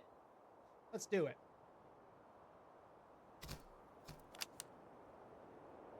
Huh. All right, I got a break in the center.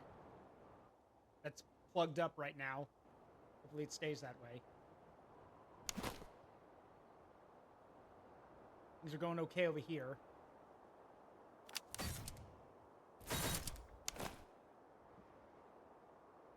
Wait a minute, what am I doing? Hold.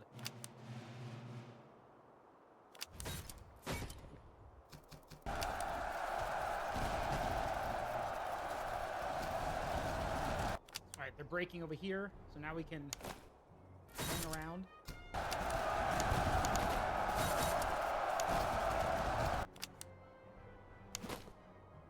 Good grief, they're just not letting up. They're just, all of them are charging. What's worse is that the left, third brigade's about to get hammered.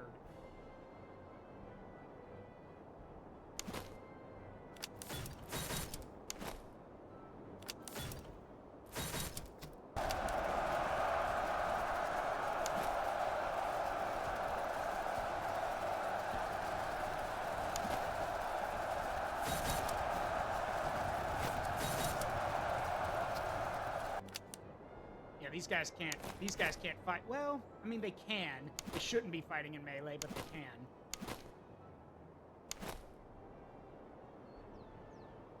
Wonder if I can...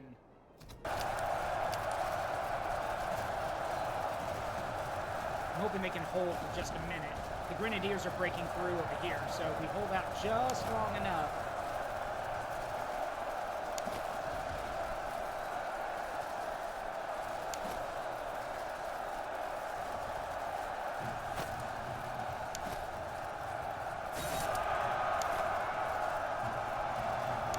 Going. Charge.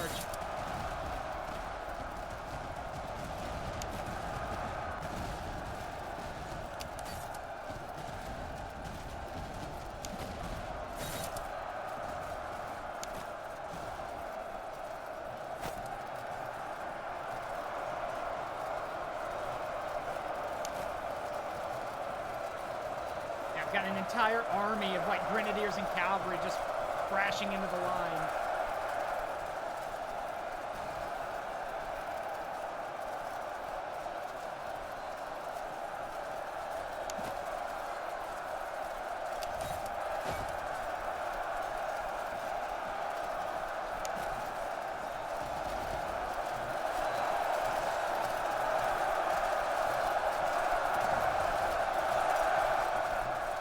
It's a numbers game now.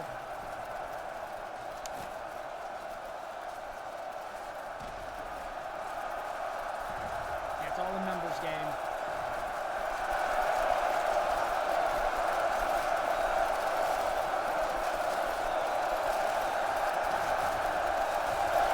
These freaking veteran musketeers won't break. Come on, where's my general? Rally the Queen's Life musketeers. Those guys morale will improve. We need to rally them.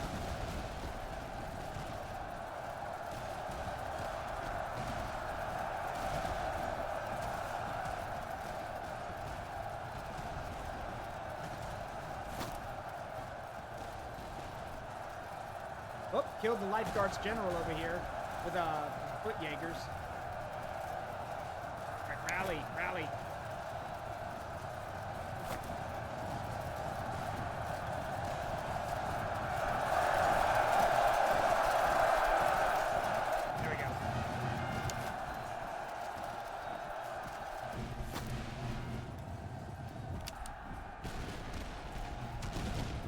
Those foot Jaegers are just cutting them down. What happens when you have good accurate rifles? Especially that close.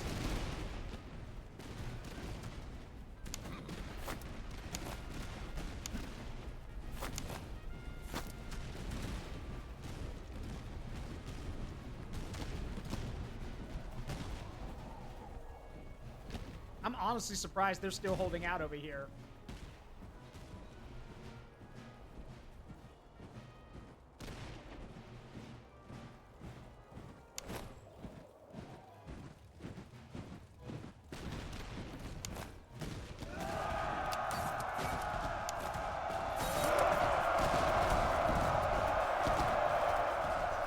stupid. You guys walk right past an entire army that can charge you.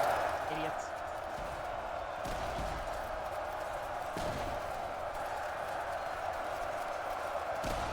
Yep, these rifles are just, look at that. Every time these guys, almost every other time these guys shoot, they're killing something.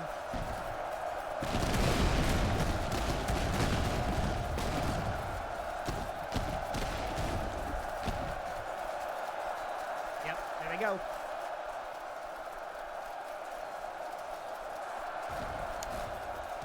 Looks like those cuirassiers rallied.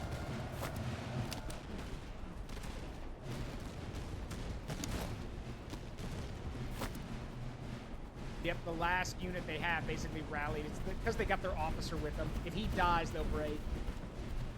Because remember, that's the trade-off with their tactic they're using, is that they have really, really high morale, but if their officer dies, which is a very high chance, yeah, they're basically done.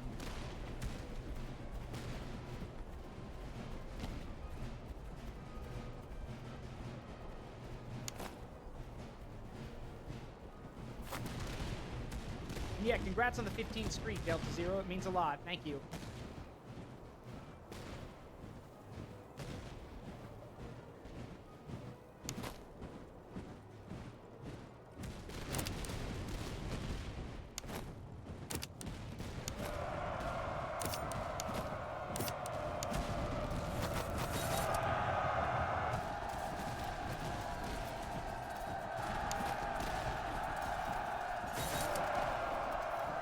Break them. There we go. Ugh. Again, another bloody battle.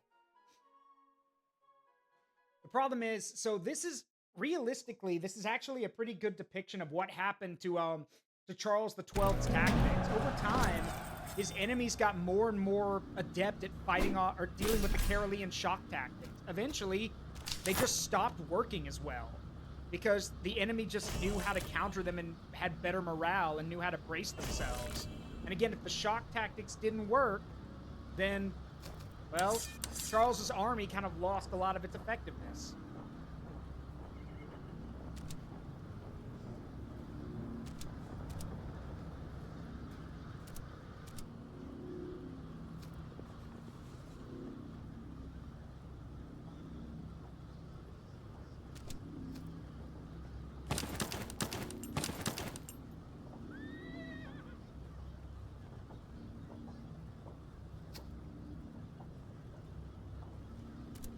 Good news is now we can promote these guys to veteran grenadiers.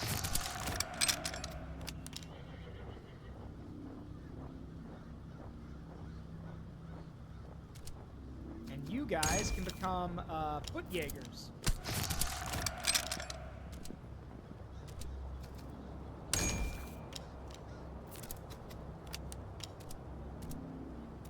Need to get these guys some better weapons.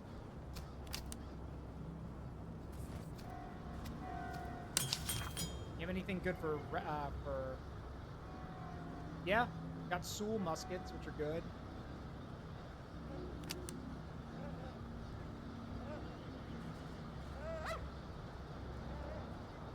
I hate how you can hear the crows and everything,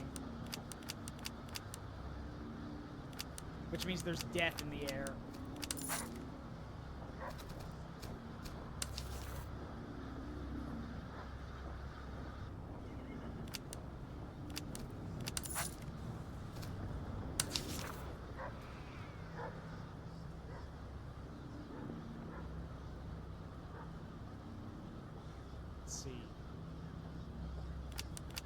Buy these treatises, and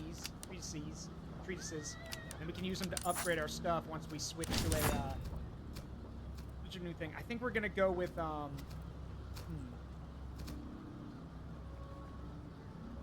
we can't switch.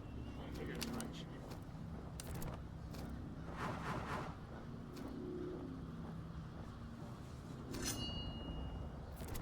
There we go. All right. Time to move on.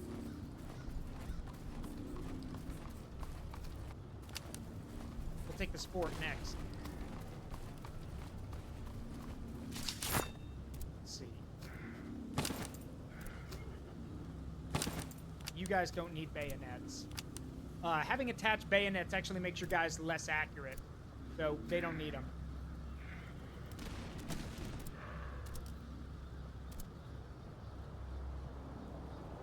However, I do want to give them these quartered musket balls, which means their accuracy and their max range goes up. Sure, they burn through their ammo quicker, but I mean, like,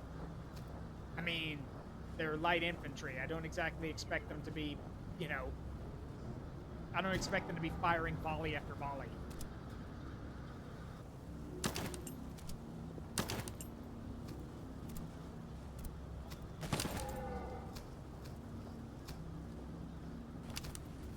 Take the sport. It's war. They're just here for the food. Yeah, I know the crows are here for the food. Especially when everything looks like it's hell.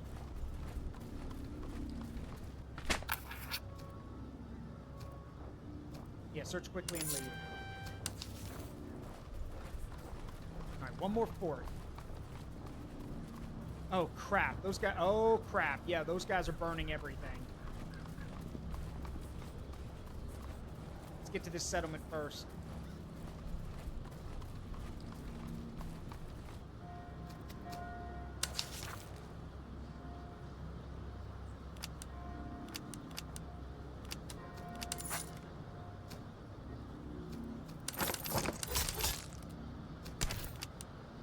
Alright, move on. Yeah, we can see they've been here before. They burned this place to the ground.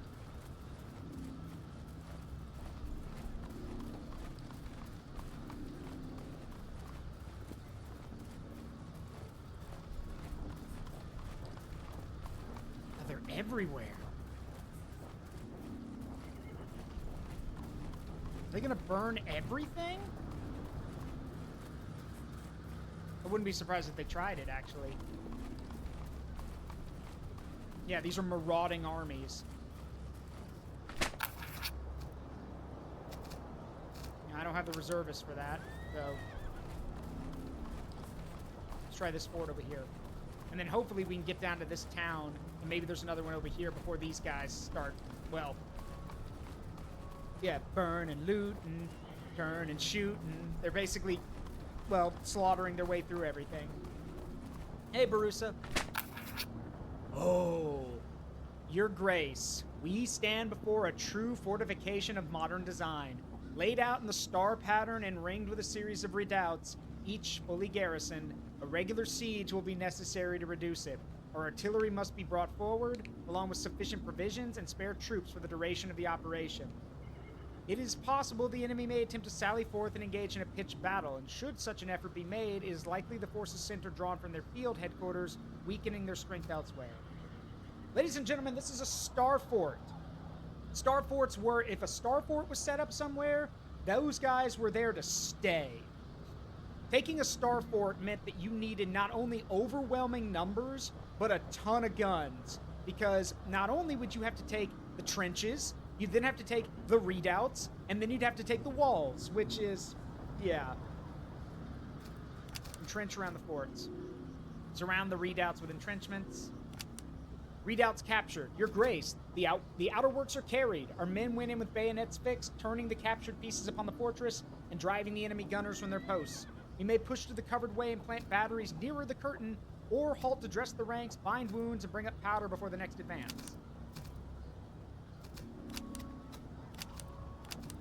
Alright, we're in. So now we're going to seize it with grenades. Done. Just like that. This is why you want to have grenades. I guess this one. Prisoner conscription effectiveness. That's fine. Alright, I'd rather have that. Nice. Okay, now, we gotta move quick.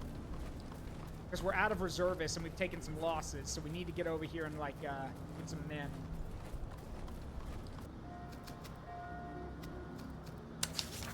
We could sell a lot of this stuff, too.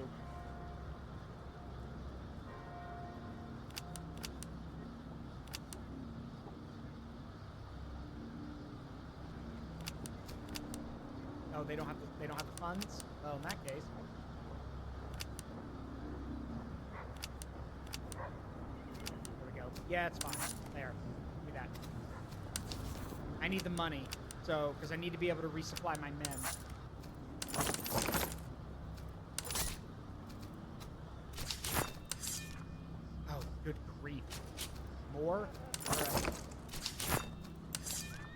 God, that took a lot of manpower to do that. But hey, at least now our army's back at full strength. Well, it's on its way to full strength, I should say.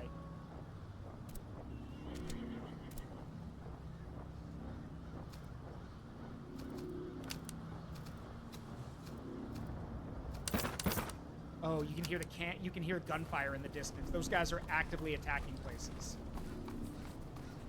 Let's get down to Nurupin. Once there, we're probably gonna set up. We're probably gonna set up for a while and do some training so we can have our guys be ready. Because we've got what? About 20 days till they show up.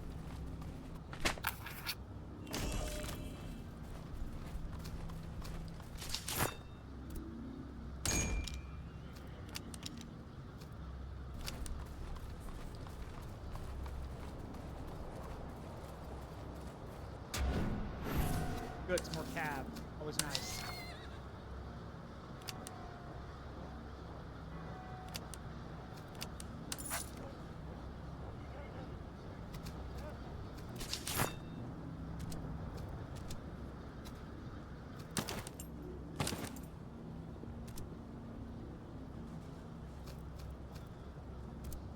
And the reason we want these guys is because the cavalry serves one purpose in my army: to pin the enemy in place.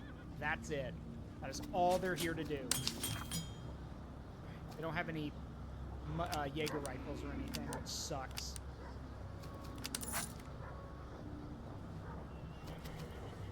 Alright.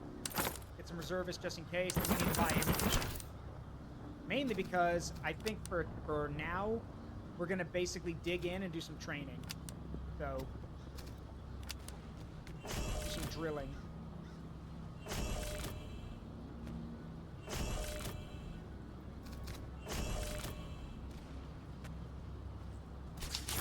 Mainly doing that because I want to get these guys leveled up and ready to go.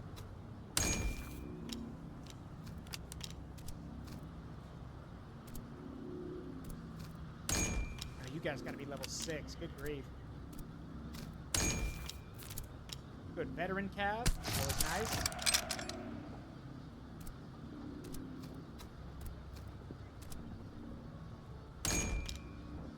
So even if we can't progress further down the tech tree with these guys, like level them up again, at least they're gaining experience and veterancy. So we're just gonna keep drilling for now.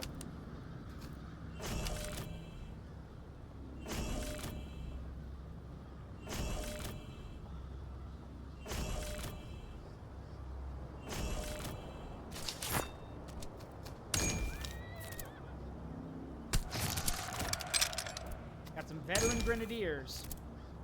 Hopefully that's helped swing things in our favor a bit.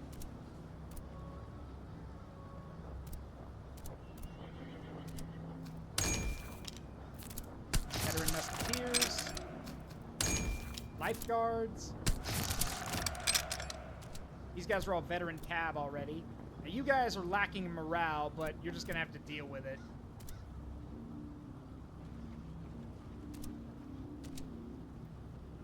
So at this point, yeah. Let's see if we can't move around. Let's see if we can get some money out of that convoy.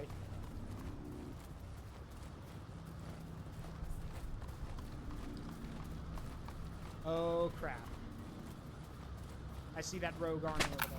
Let's seize what we can. All right, move on. Here they come. Oh, by the way, here's the scary part. You think it ends with this army? No, no, no. There's another one that comes after this. In all the campaigns I've won, they always send 2 armies. So we need to make sure that we are ready to fight off and replace whatever comes next. So, because yeah, they're gonna be coming. So, for now. Sorry, I need the money and the food better. The money and the food more than you do. Rogue army. Well, no, they're marauding armies. Basically, everything's gone scorched earth, so they're burning and ruining everything, so I can't use it. All right, here they come. Now we are outnumbered, and strength-wise too. But at this point, not much I can do about that.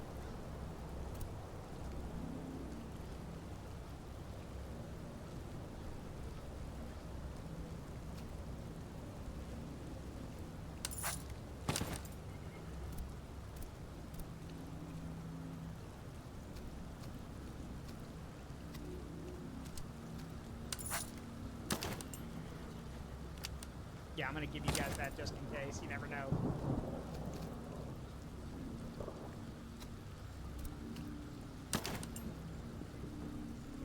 All right.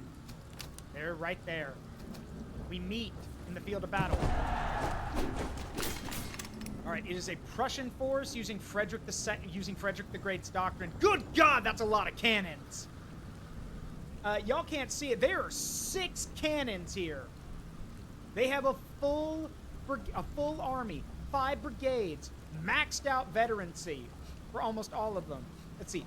Pennever Life Carabiners, the Prussian Lifeguards, more Lifeguards, Horse Artillery.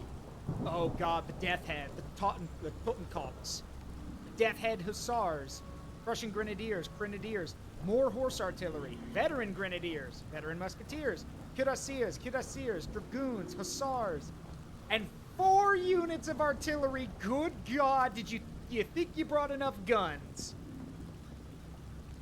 I think you brought enough.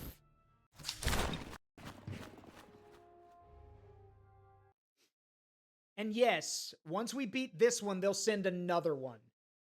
Which, personally, I think is BS. They shouldn't be able to send another army, but they will.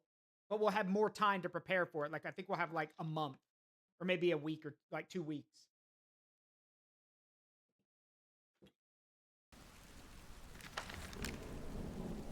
Alright, it's raining. So range is down, range is down by 10%, accuracy's down by 20%, and morale's down by 5. Ooh, this is gonna be tough. Oh boy. This is not like when I played as the Brits and was basically able to slug it out. This is gonna be a tough one. We're dealing with a very experienced army here.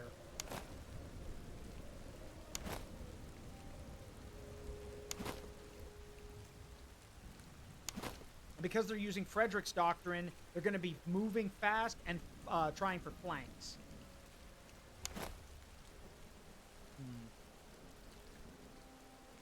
Now, I do have 3 units of cavalry, but they've got, but they have, I think, 5?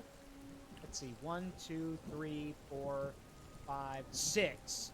So I'm outnumbered 2 to 1 on the cavalry front. What's worse is that their guys are better experienced. But it's the artillery that terrifies me. They brought 6 detachments of artillery.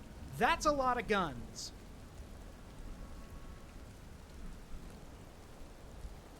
What kind of guns did they bring, anyway? Liechtenstein 12-pounder. Another 12-pounder. 12-pounder. A Shuvalov 16-pound howitzer. 6-pound howitzer, and then another 6-pound howitzer. So they brought 2 light guns, 1 heavy gun, and 3 medium guns. Got it.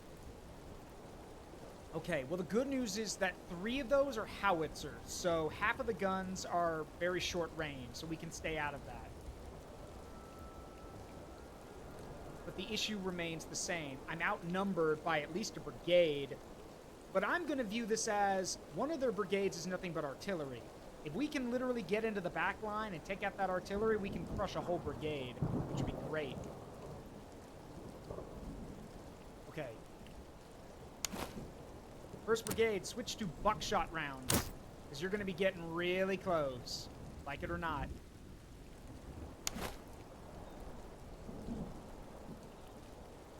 Trying to think. We need to be able to, like, we need to play to our strengths here. They have the numbers to literally surround us.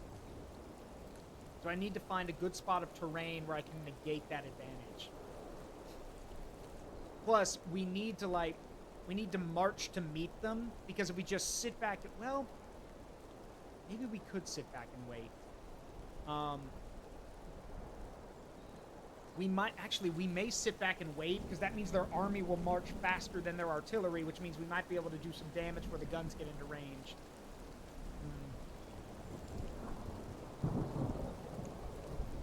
The main thing again is my grenadiers and my cavalry. They are the hammer that is going to make or break this. I need to swing them in and actually smash into this army and break it. But this is where it gets tricky, because these are Prussian grenadiers. Prussian grenadiers have very good morale. It will be very difficult to break them.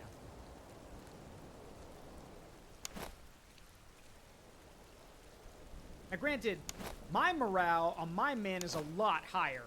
Like, I saw their morale's like in the 50s. My guys have morale in the 90s or even in the 100. So, if we get a charge off and we actually manage to smash into them, if we get a really good charge off, we could break the whole unit. But again, momentum. We have to keep moving. And the problem is with cavalry, that becomes very difficult. They could literally just swing their entire cavalry force into me and pin me in place. What to do?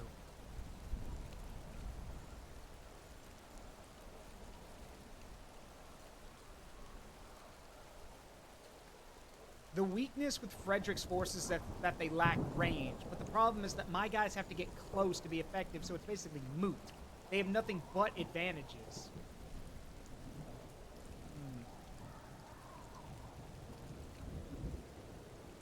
Okay. Here's what we're gonna do. Let's find where the weakest part of the line is.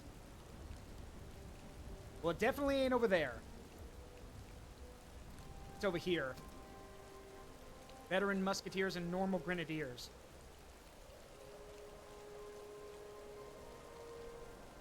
Granted, a weak part of the line still has very strong forces on it.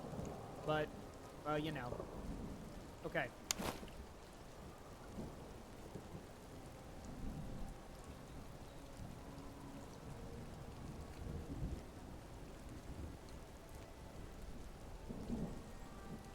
I've got an idea.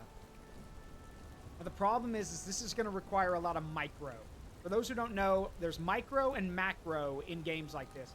Macro is grand movement and grand planning. Micro is where you're focused on individual units and individual movement. Here's the deal. 1st and 4th Brigade have to close with the enemy. They have to get in there and break the enemy line. They're going to try to flank us after all. But that means 2nd and 3rd Brigade have to hold off the enemy by themselves. And if they get utterly swarmed, there's no way they're going to be able to fight off everything. However, these are foot Jaegers and Fusiliers. They know how to shoot. So,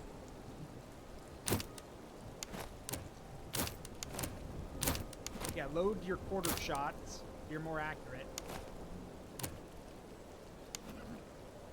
Here's what we're going to do. 1st Brigade, along with 4th Brigade, is basically going to march down the right flank. In the meantime, 2nd Brigade has to hold the center and the left, basically, by themselves. But I'm going to anchor their position here in the, with the woods and with the hedges. So basically, we can fight a bit more of a defensive battle. And 3rd Brigade has we have a full brigade of light infantry, meaning we can have guys in the woods and behind cover taking pot shots at units. Remember, we are not trying to grind them down. We are just trying to pin them in place. So I think we're going to move 2nd Brigade maybe like right in this area, basically. Like behind these hedges or behind these hedges here. And then when 2nd Brigade has to pull back, which they will obviously have to pull back, while they pull back, 3rd Brigade can cover them. So we can put some of the guys on the hill and some of the guys in the woods while we reform 2nd Brigade. So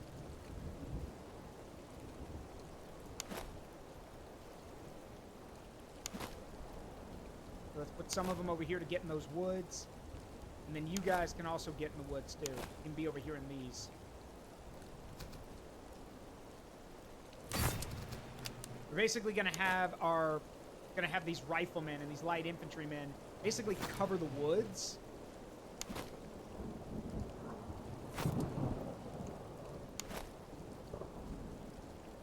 Yeah, basically cover the wood line, get up on this hill, and then also have them over here in this wood line so they can basically take pot shots at any unit that tries to advance while 2nd Brigade reforms.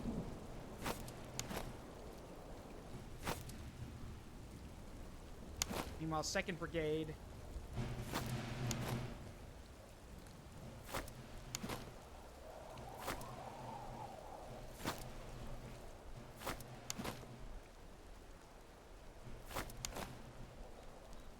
There we go. And also, I need to keep the general with the with 1st and 3rd because, or sorry, with 2nd and 3rd because they're gonna get the piss kicked out of them. So they're gonna need the morale boost. All right, let's go. God be with us. This is gonna be a tough one.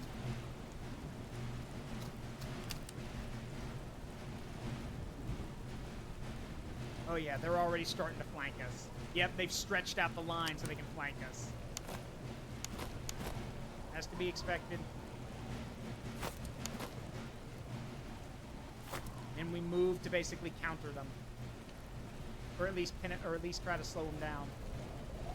But the thing about stretching your line this thin to encircle your enemy is that you've spread your guys so thin that if I slam into one side, you're not going to have enough people to block my movement. So...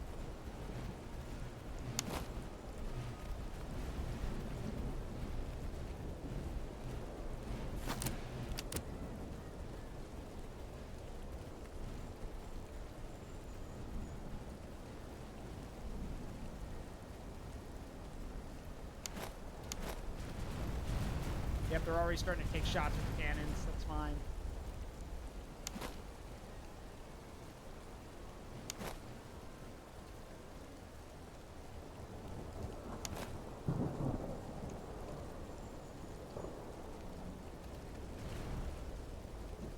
All right. Here comes the crazy.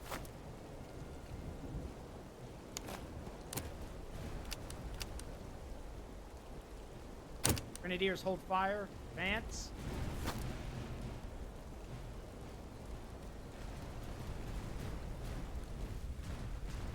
Yeah, this is what happens when you have cannons like that. You can just blast away over and over again, and your enemy can't do anything to stop it.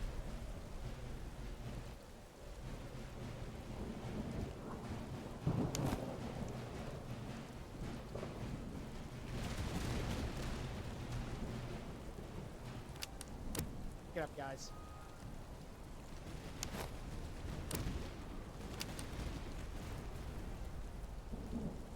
Right, let him have it.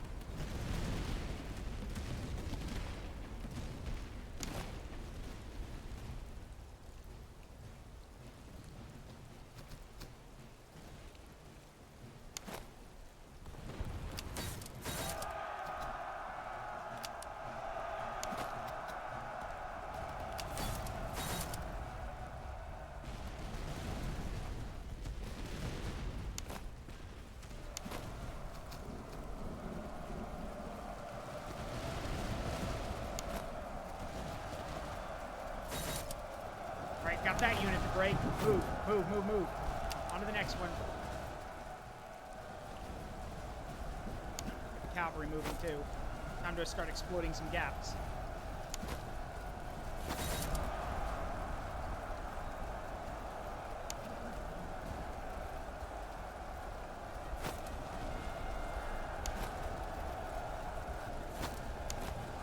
That is a shattered unit.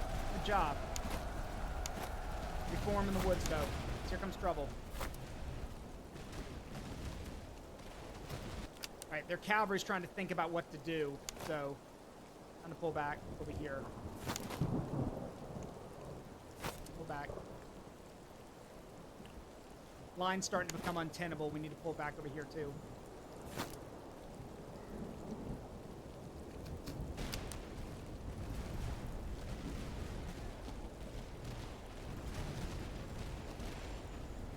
Yeah, they're pushing on the left and the center.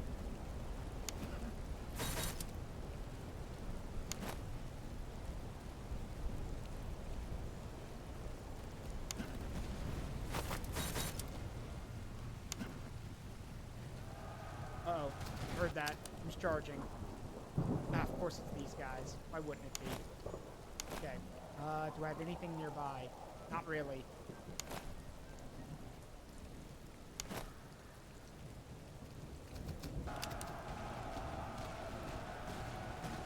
Yeah, these lifeguards are gonna bulldoze my guys. And I have nothing to really stop them, so... Alright, they're just gonna have to take it, because there's literally nothing I can do right now. Sacrifices have to be made, and this is a sacrifice that, well, yeah.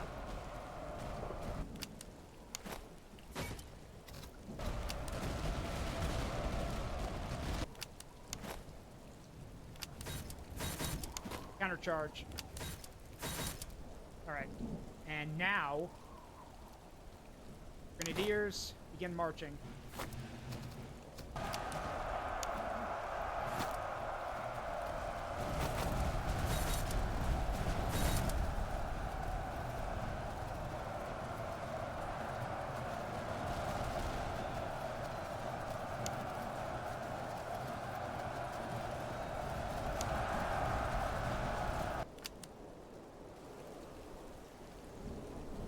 Sorry I keep pausing the action. I gotta keep looking about where everything is what's happening.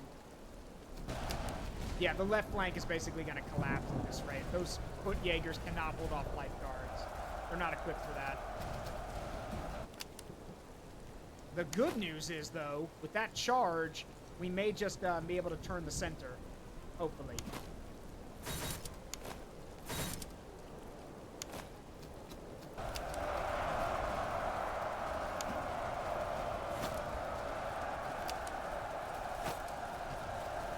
There we go. Shattered that artillery. We're doing it. We are actively breaking the center. We just need the army to hold out for a bit. Because these guys are actively breaking.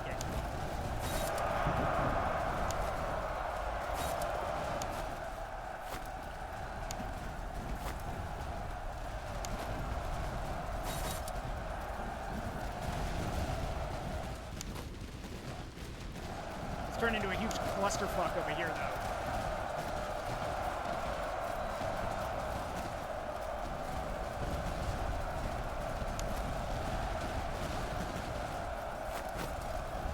Oh, it's the death heads. No wonder.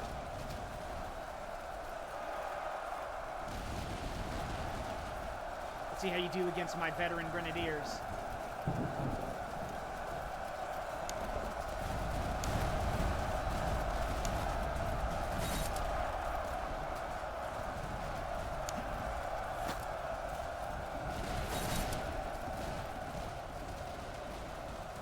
Blood for the blood god! Skulls for the skull throne! My men.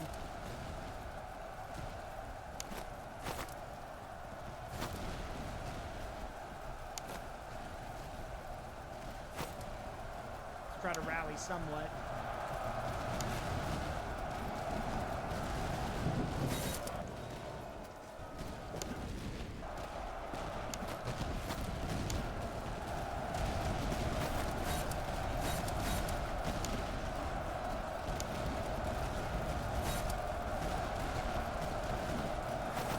Get in there. I need to stop those guys.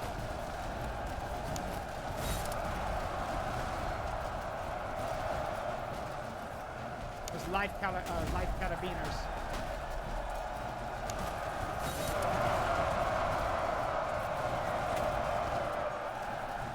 You can see how crazy this is getting.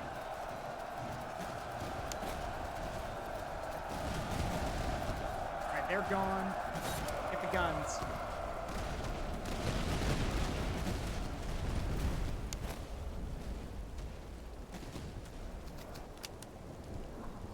Oh god, this is crazy.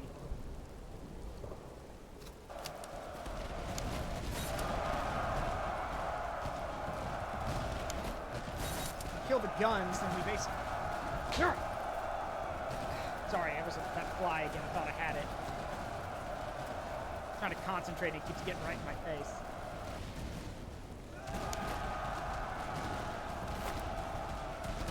Alright, those guys are about to rally. Go get them. Don't let them rally.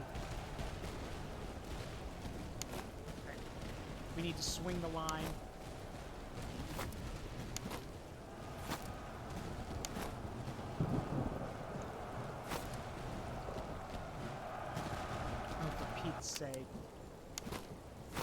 They're already charging. Great. Where's that veteran? Where's that other cavalry unit? There they are. Quick, reform.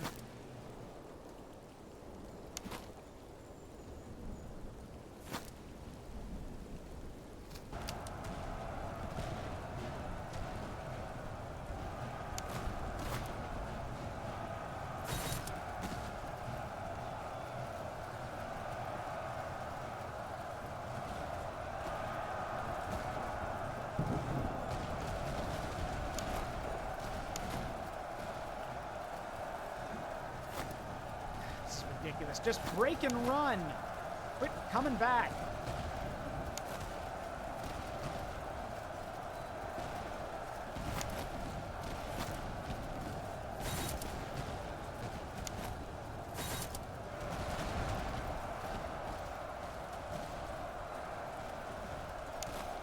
Get those foot Jaegers out of there.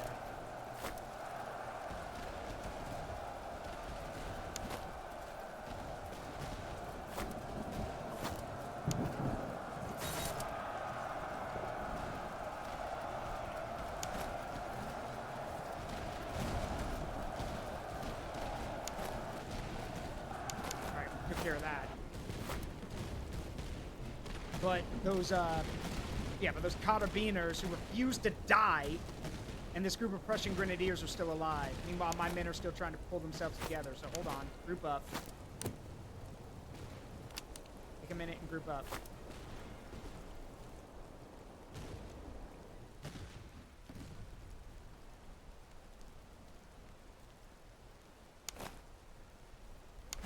Reform. God, this has been bloody.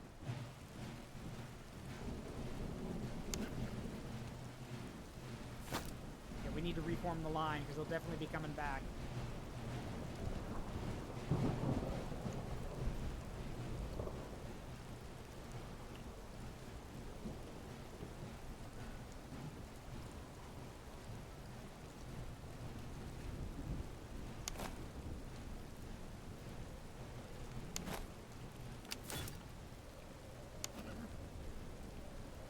Wait. Get him.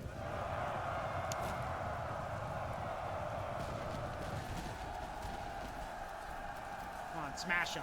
Tear him apart. Got him. And they're gone. Thank goodness. That helps.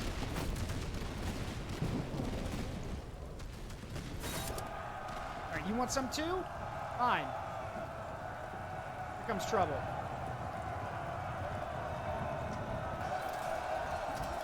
There we go. Got him.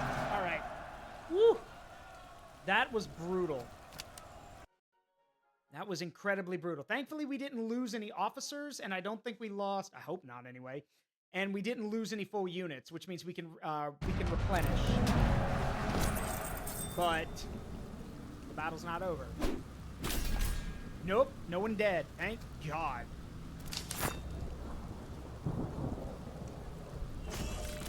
Promotions all around, gentlemen. Promotions all around. Oh, we did it. I thought they were going to send another army. Okay. We are so back. Win the campaign is Sweden. Huh. Here I was thinking they were going to send another army, but we did it. Glory to the Kingdom of Sweden. Yeah, we are so back. Glory to the Kingdom of Sweden. The war concluded in Brandenburg, where the Kingdom of Prussia was cast down in a decisive battle in the decisive struggle in the Battle of Neuruppin. Nice. Let's see, total casualties inflicted 49,000, almost 50,000. Casualties suffered 36. Yeah, almost a close, almost a 1-to-1. Yeah, because I was literally charging most of the time. Nice. So, victory for Sweden. Thank goodness. Next time, because we're about out of time, next time we will be playing as the Polish-Lithuanian Commonwealth. We could play as the Swedes again with some of their other stuff, but I'd much rather play as the Commonwealth. Because, or we could play as the Habsburgs, who specialize in artillery, but I'll let you guys decide that next week. Because we've won the campaign, as every faction except the Russians, the Russians, which I lost. The Holy Roman Empire, or did we? Yeah, we lost as the Holy Roman Empire as well. And I haven't done the Habsburgs or the Polish-Lithuanian Commonwealth. So I will let you guys pick that next time we're here. Yeah, the Commonwealth's whole thing is that they have a government system which causes a lot of bureaucracy and stops them from developing things. But I'll address that next time. But I think for now, that's going to do it. We actually did it. Thank God. If I had to fight another army after that, I would have gotten my butt kicked. So, with that being the case, let's find someone to raid, shall we? Let me see. Who can we go say hi to? Let's see. We can go say hi to Austin. He's doing Star Fox month, so yeah, why not? Let's go say hi to Austin. He's wearing Crystal's outfit. Nice. All right, let's go say hi to Austin. Because again, Austin's cool. He's actually gone full-time content creator now. Austin has decided to basically he's still working, but he's going to leave his job and be a full-time streamer. So let's go show him some support. As always, it's been a privilege and a pleasure to entertain all of you, and I hope you had a great time. I've been Zaruk Windcaller, and remember that the memories we make in life, good and bad, make us who we are. Don't trade them for anything. I love you guys. I'll see you all tomorrow. Have a great night. Bye-bye.